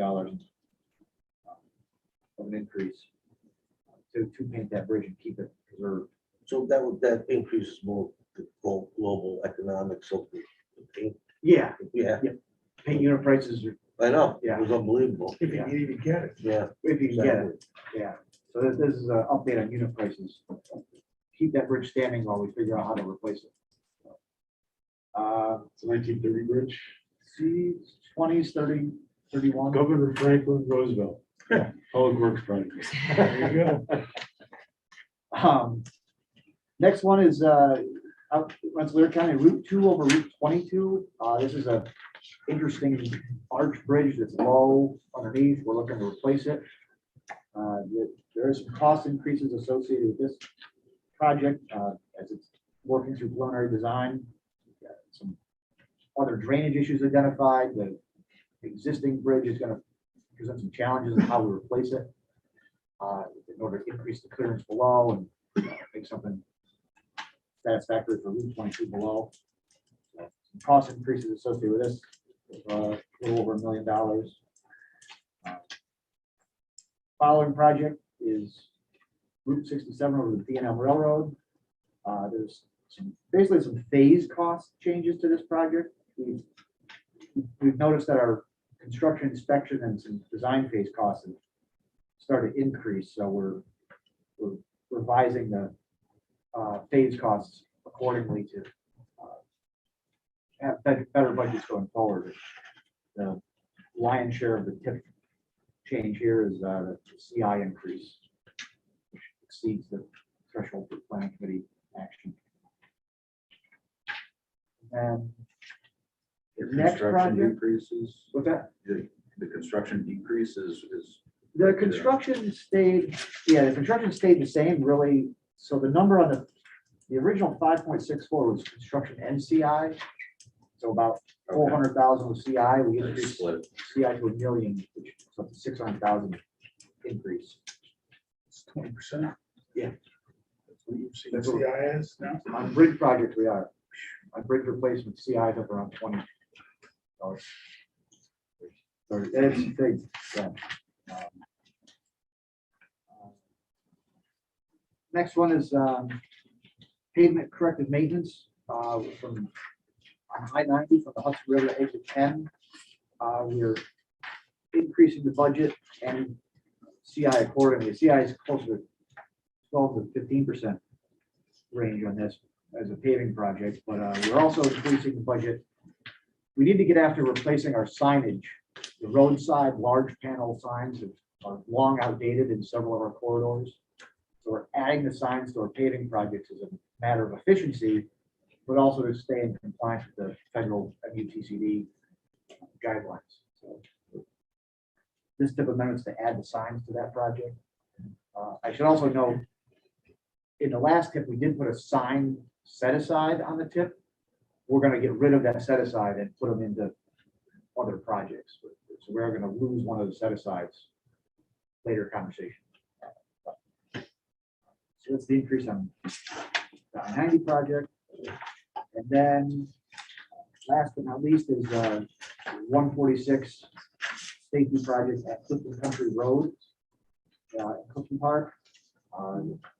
There's some increases here. We increased the detailed design a little bit to reflect our updated estimates by 150,000, and we increased our CI fair amount again to about 20%.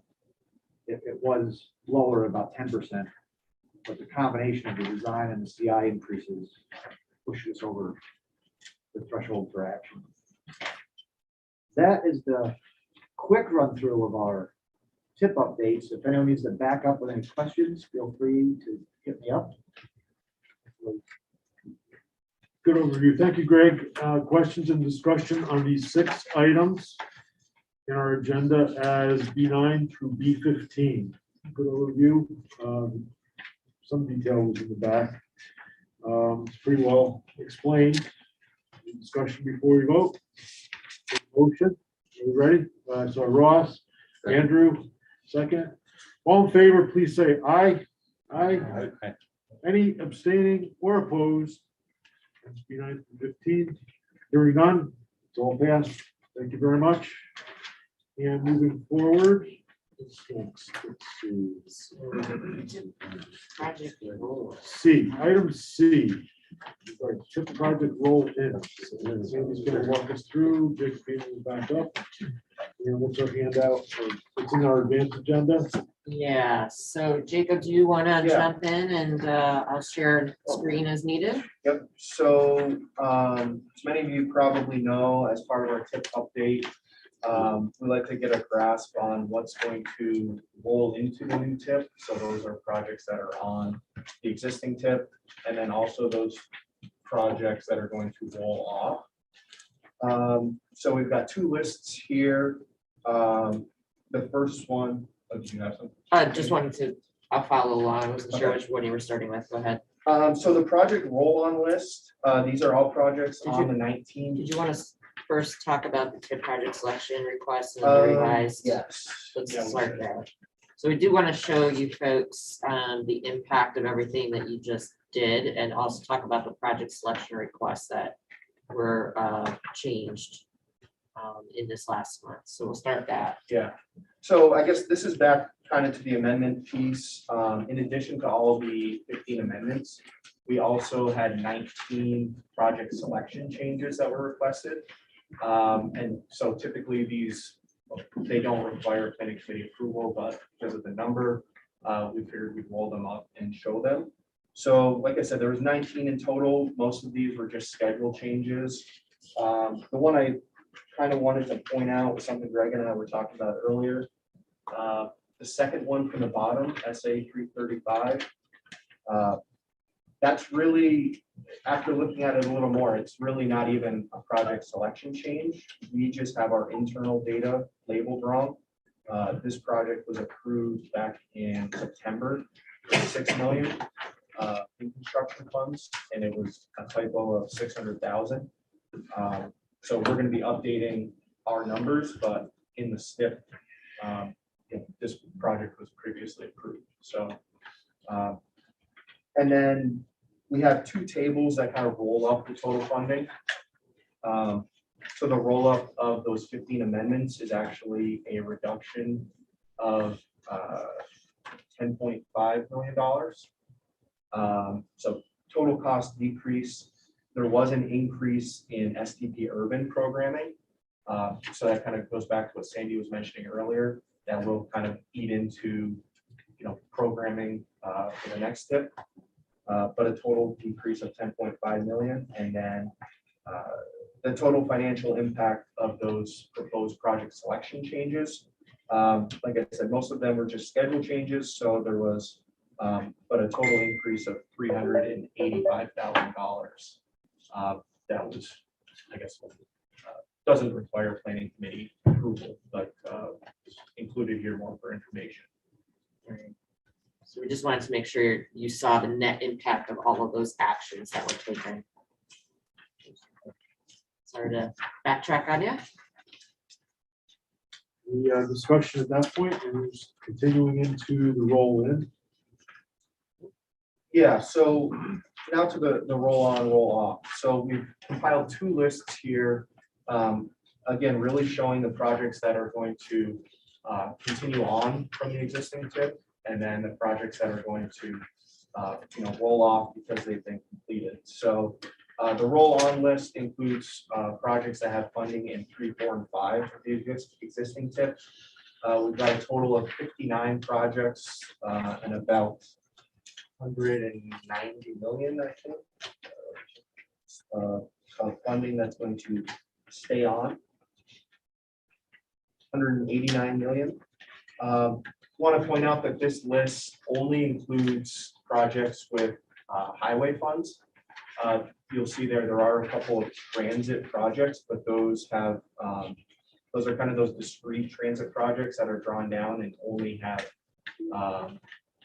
SDP, Flex, or NHPP funding associated with them. And also wanted to point out that these costs are existing. They don't include any of the proposed amendments that we saw here today. So, really, at this point, we're just kind of encouraging everyone to take a look at these two lists. This one, the projects will continue. It's the next list of roll-offs that maybe we should go through with a little more scrutiny, because if we miss something there, there'll be a little bit more work to bring that back. But so the project in the roll-off list, these are all projects that we understand or believe that all funding has been obligated. Therefore, they will not be included on the next tip. This total of 71 projects and about 190 million. So again, this list in particular really would like everyone to go through it, locals, DOT, and make sure that we aren't pulling something off the next tip unnecessarily. So with the approval of these two lists, this is really going to kind of create the baseline before we start programming to the new tip. We want to make sure that everything that was previously included kind of gets priority, and we make sure that there's enough funding for these projects first. Jacob, on the bottom of page 4, it was a little truncated there. That's North Greenbush, I'm assuming? Yes. Okay. Yeah, it's the repurposed earmark. Well, the green bush is on top of page 5. Sorry about Top that. of page 5. Formatting challenge. Yeah, pagination. You didn't know there was a town of North?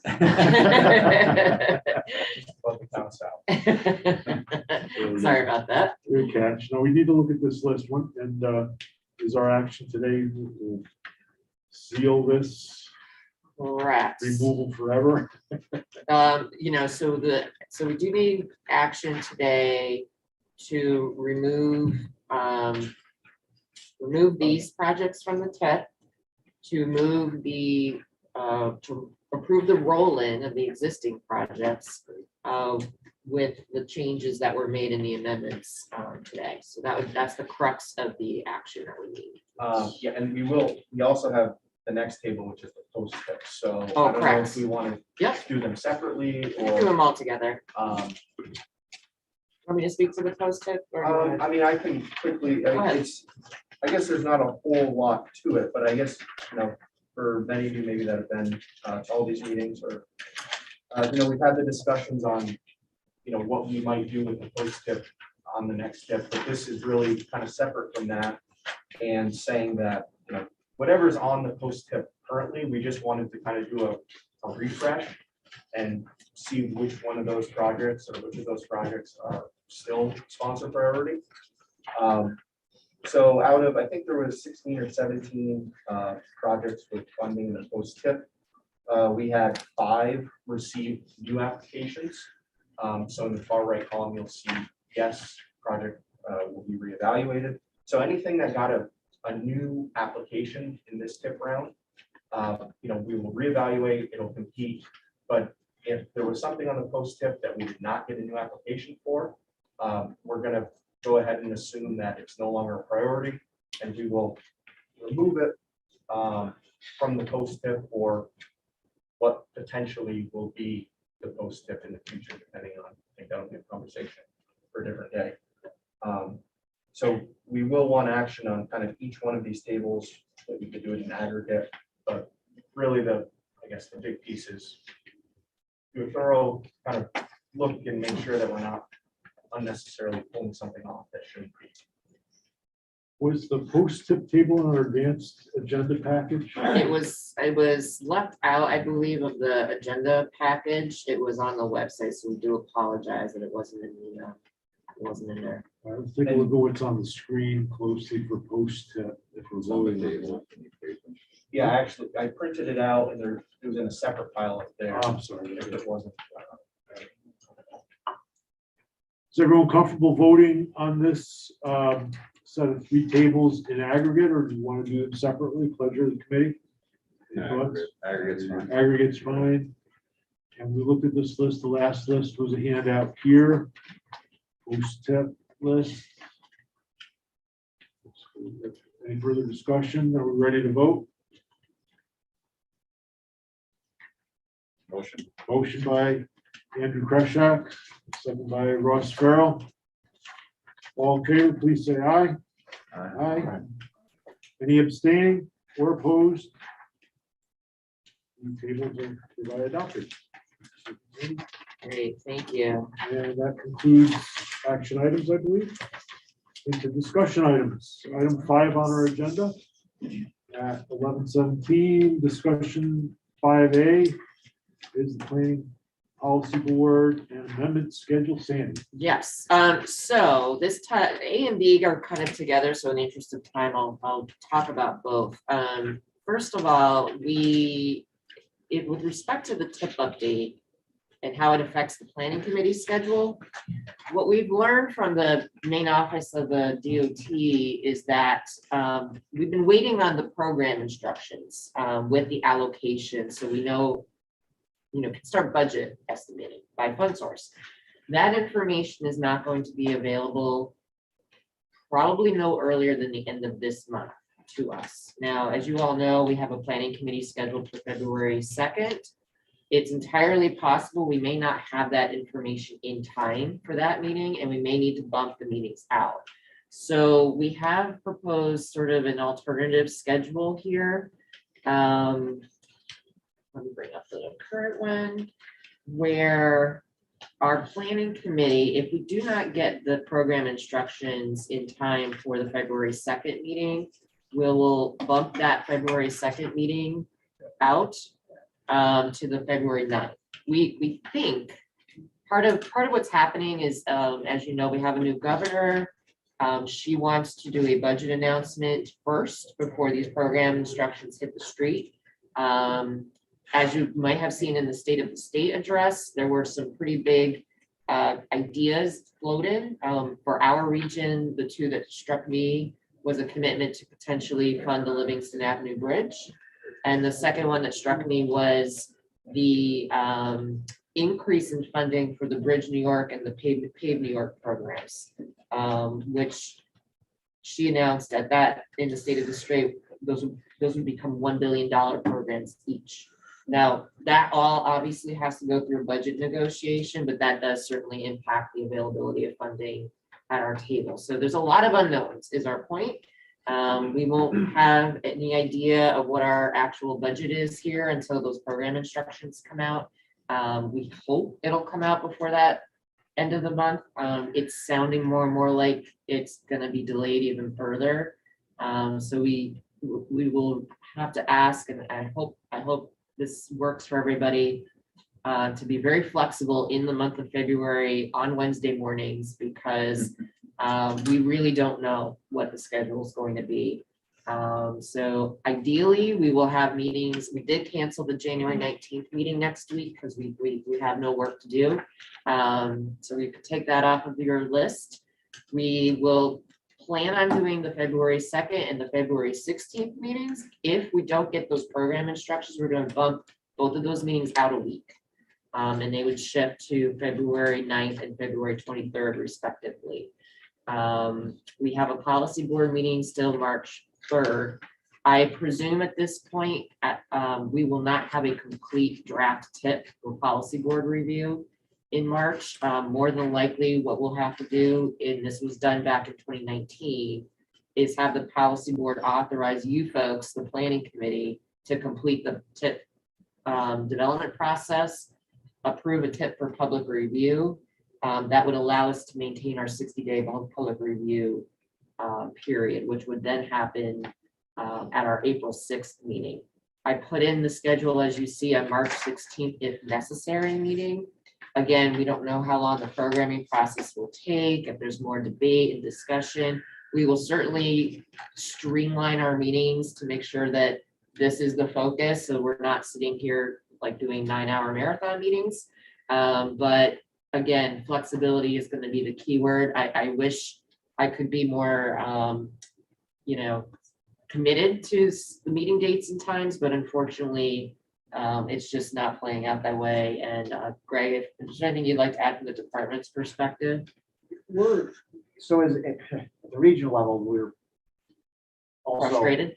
Yeah, they're also not enthralled with the timeline that we're being dealt, but we are trying to be as prepared as we can with, one of the things we're going to talk about next meeting is the planning, where planning targets come from, how are they determined?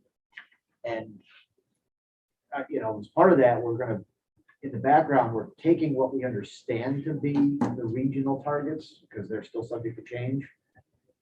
But we're taking what there are now as they may be, and trying to have everything be ready to hit go the moment we're given the moment to go.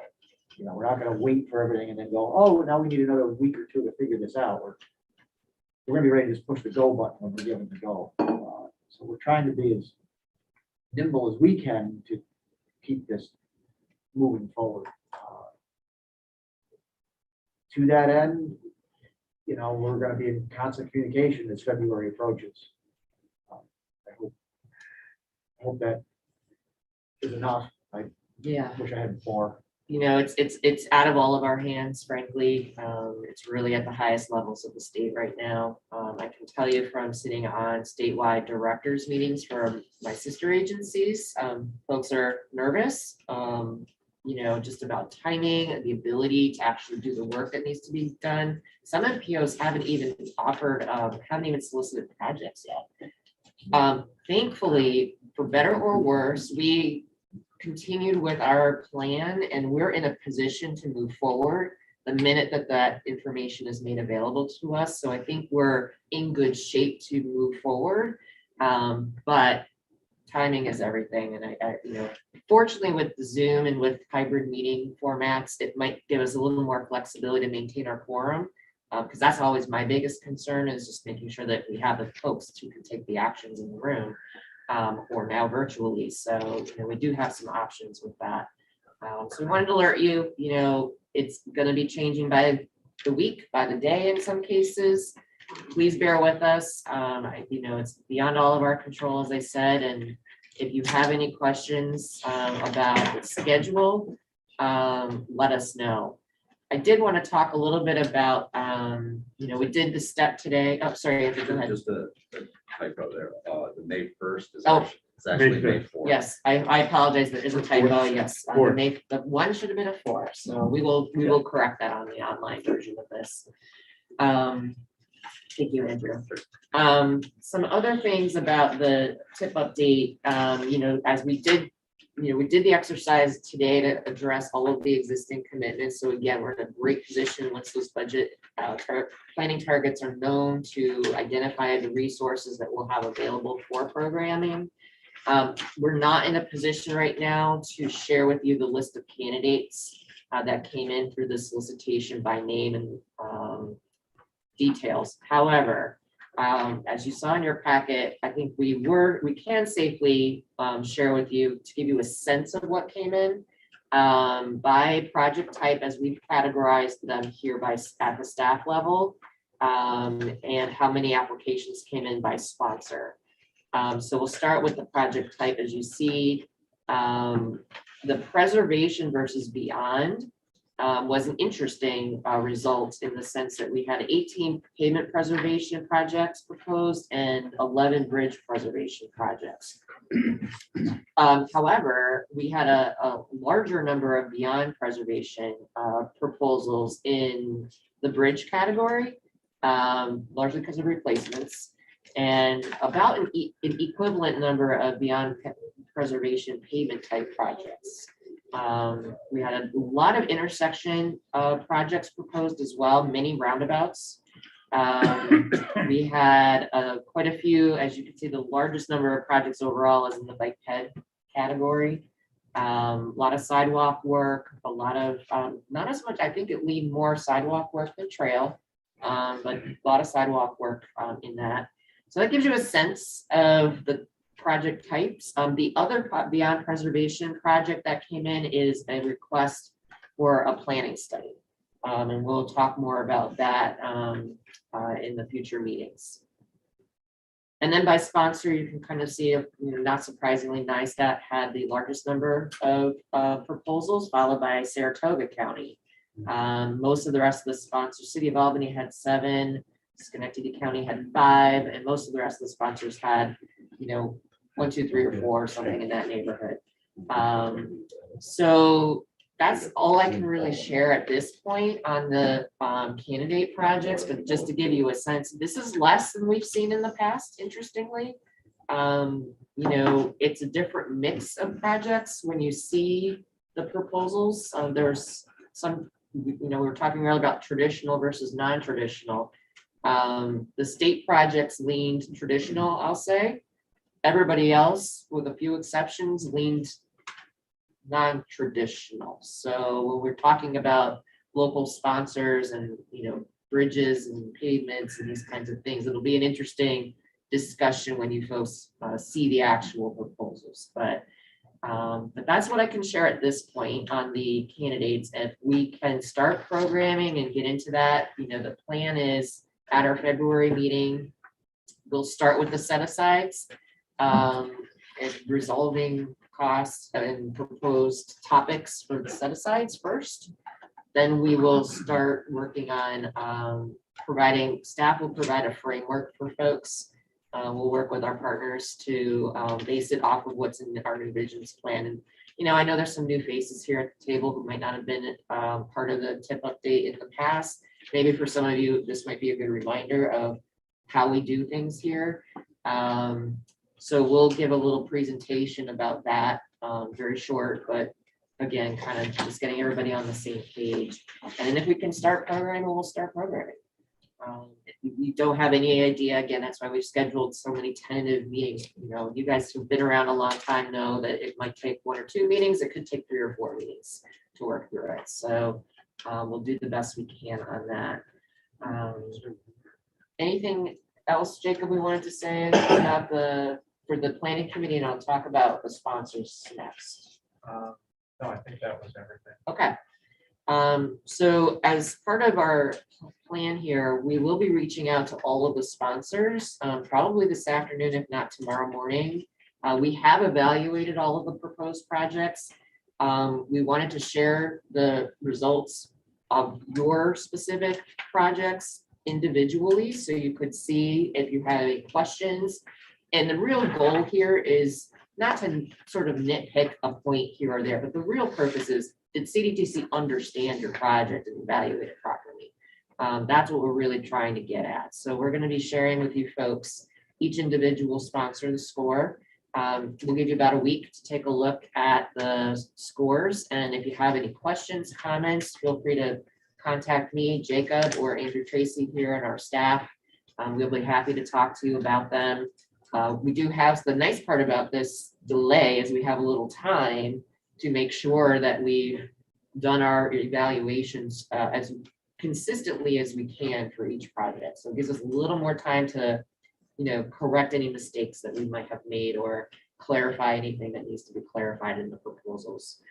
So we'll have this week to kind of do that work. And again, anybody who's not here at the table, we'll make sure that they're clued in as well as with the actions we just took of the roll-ins and the projects that are falling off. We'll make sure any sponsor who's not present here at the table receives notice that these actions were taken today. So that's the big picture on TIP. Is there any other questions or comments or concerns? Sandy? Been there before, bi-weekly meetings. Go ahead. Who's that online? Chris again. Chris? I had a question for you about it, kind of based off of the conversation we were having earlier about leveraging money and things. And it doesn't have to be decided now. I just kind of want to throw it out there. Is So the city has that bridge project I talked about before. I don't know wherever it is, but it's kind of on the heels of what Joe, and I think Joe, is Joe there or Joe's still there? I'm trying to think about this bridge project and everybody, everybody's kind of out there with a lot of unknowns. The mayor has this ARPA money, but he's not doing infrastructure projects because he knows there's infrastructure money. So he doesn't want to use ARPA money because of infrastructure money, but nobody knows how infrastructure money is going to be used. So, we're doing these two different things, hoping that the other funding is going to come. And now, if the infrastructure money is going to be taken off the top and used for Bridge New York is not decided around this table. It's not decided using a merit evaluation. It's decided in a competitive regional Hunger Games thing like we like to see. And what I'm looking at is that I have, and I don't know, like what Joe would have, the city has one need right now. Craig is a need, I get it, but we don't want to close a bridge. All right. We try to avoid it. Oak Street was closed 3 years. And one of the things I'm battling is, let's say the bridge closes next year. For those of you who don't know, it is an orphan bridge. It's a bridge that the railroad's supposed to own, that they don't want to own. So they said, you deal with it or close it. And it's actually a pre-stressed concrete beam that's falling. It's actually pieces are falling onto the railroad below it. So we posted it for tonnage, all that stuff. It's not your concern. I understand that. What I'm wondering is, people think that if you announce funding, if it's TIP or bridge or all that great, it's going to happen. And as Joe's point is, it takes forever. All right. It takes a long time. It takes a lot of money to design and approve and get this thing built. And as you guys are aware, kind of like with bonding requirements, and I'm going to talk about this later internally, but I don't believe the city can bond $500,000 solely for design. Usually what we do is we would bond the whole project and it would be a bridge. And then there's a portion of it that's design. You just don't bond design. So then that would mean that the city has to come up with $500,000 in cash to do the design, which is not the best situation for us. That's why, I would love federal money. So I guess to get to the long and short of it, I'd like to just put out there to have a conversation in the future that maybe we start to try to do things where, I'm not going to I'll throw it out there. It's like, maybe if the CDTA and the federal pays for the design portion of it, if we don't have the money, I can make it up in construction with a bond where I can't do it in design. And at least we start the ball on the bridge and not wait a year or wait 18 months to start it and then not be ready. I'm sure you guys understand what I'm saying. I just, if you were to say like, hey, Chris, you can design it at any time, go right ahead. Well, it's really expensive to design a bridge, and I don't have that much money just sitting around. But if we could do it through this table somehow, and then in the future, I could bond that bit that I owe you, if that was how it was to come, or I could use that on the Bridge New York application. I don't know. I just wanted to throw that out there as something, because Joe's right. Like, projects can sit there on the tree and then they just get spoiled. And then what's the point of them? You needed to get them done. Thank you, Chris. And, we're taking your comments to heart. And I know we have talked internally about establishing in our new work plan, perhaps a TIP committee that can talk about these kinds of issues, because the unit costs and how communities are able to fund. I think this is a subject area we really haven't spent time really looking at, and a lot has changed, and a lot has changed recently. So thank you, and we'll keep that in mind. Absolutely.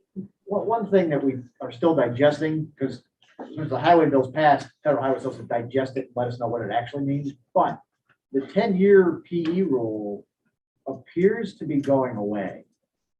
Now, what that means is you can start a project without knowing you're getting construction in 10 years. I caution everybody, we don't want to start a million projects that don't get the construction.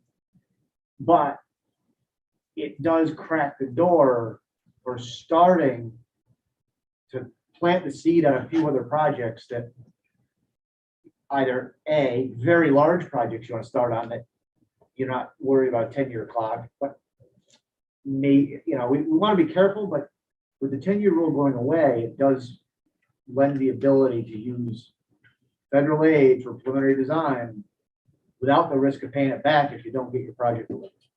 Maybe isn't worth it. It's huge. There should be a pot of money available for design. Right. Absolutely.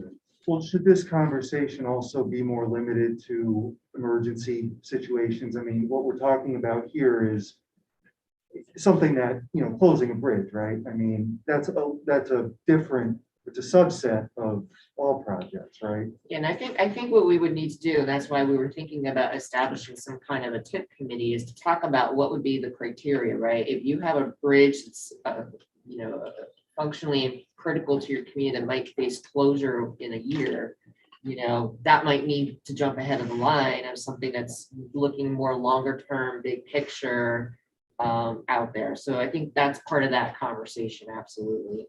I don't think that we would want to, I think these are the kinds of things that we haven't spent a lot of time here working on in recent years. And I feel like this is an opportunity with this new legislation to restart these conversations and find new ways. As Joe alluded to, we don't want a partner to feel like they don't belong at the table. Maybe there's other tools and techniques to make sure that you have the opportunity to participate in the federal program just as much as anybody else. So, my approach is we're going to be as transparent as we can be and inclusive and offer as many opportunities to talk about and discuss these as we can. I mean, really, it'd be nice to buy a handful of temporary superstructures so that when we do have an emergency, we've got a bridge could pop up at public.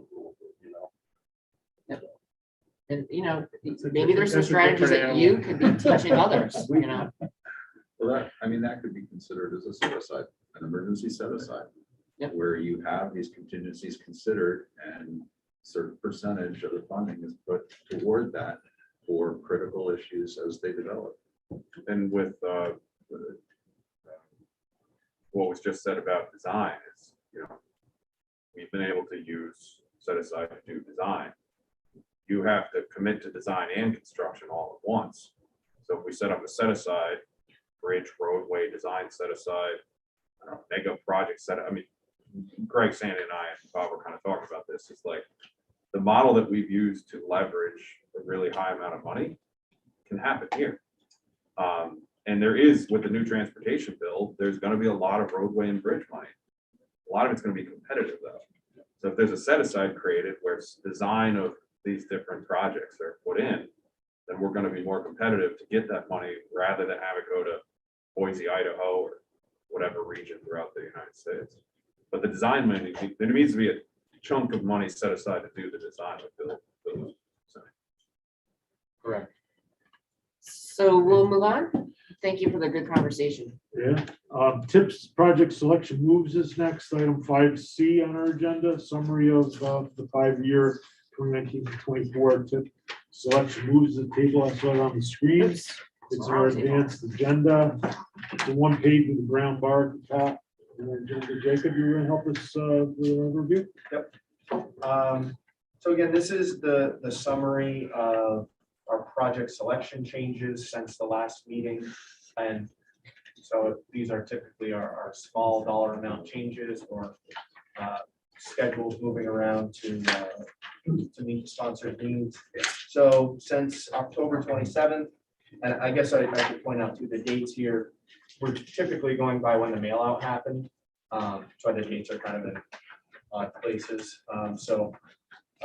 Since October 27th to January 5th, we had 10 project selection changes. I guess the one that I want to point out in particular is R329, Stop 13 Road over Lananskill Bridge. That one we had added 250,000 to construction and construction inspection. But then a few weeks later, it came back that this was actually a Bridge New York project and that fund source was capped. So since then, actually after the mail out, it happened, that 250 was actually split out into local. So that one is actually an addition of local funds. But I guess that note would come around next meeting in the same table. And again, earlier we talked about the proposed project selection changes. That was kind of the roll up of what we had got from sponsors. Those are not made yet. We'll make those after this meeting. And then next month, you'll see all of those changes kind of incorporated into this table. So that's what I've got on this. Nice update. Any questions for Jacob on the 10 project moves? Next up is item 5D Delta, CDTC project delivery update, also with Jacob. So project delivery, again, every month we're getting updates from consultants and our local sponsors with the questions that we're sending out. This month, based on the consultant updates, I did not see any projects complete a major milestone.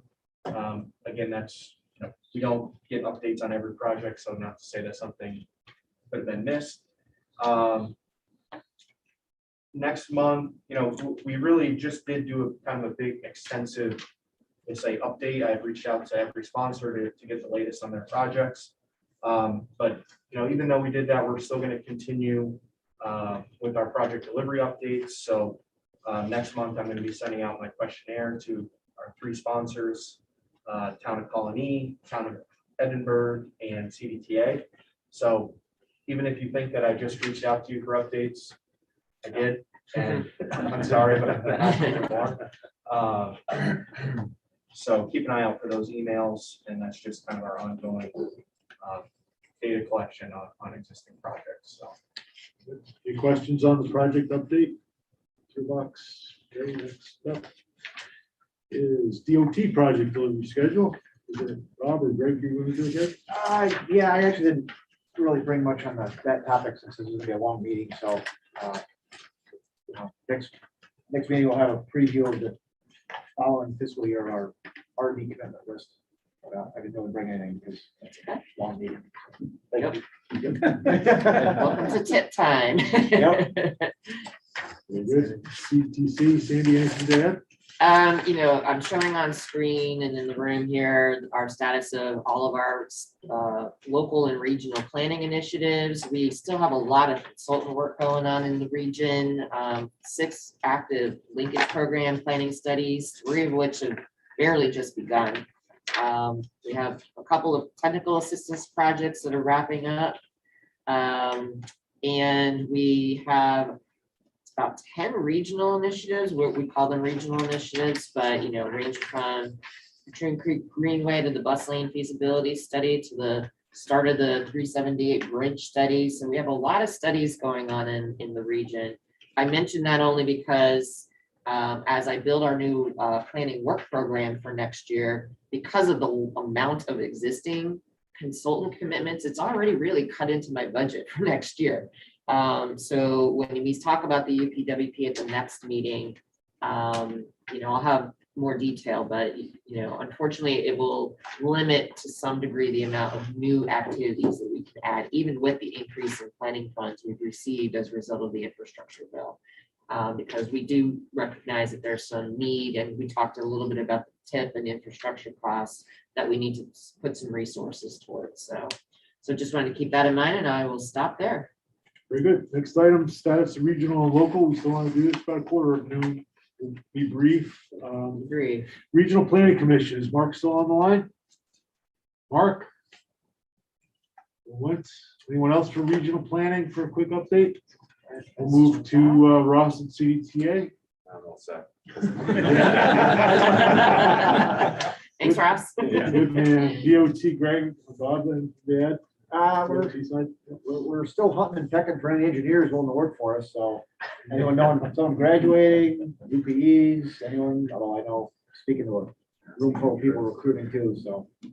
Other than that, enough. Anyone on from Thruway Authority? Is Phil on there? Phil? Good morning. This is Tim Wainwright. Okay. No real update at this time. We're focusing right now on our winter maintenance.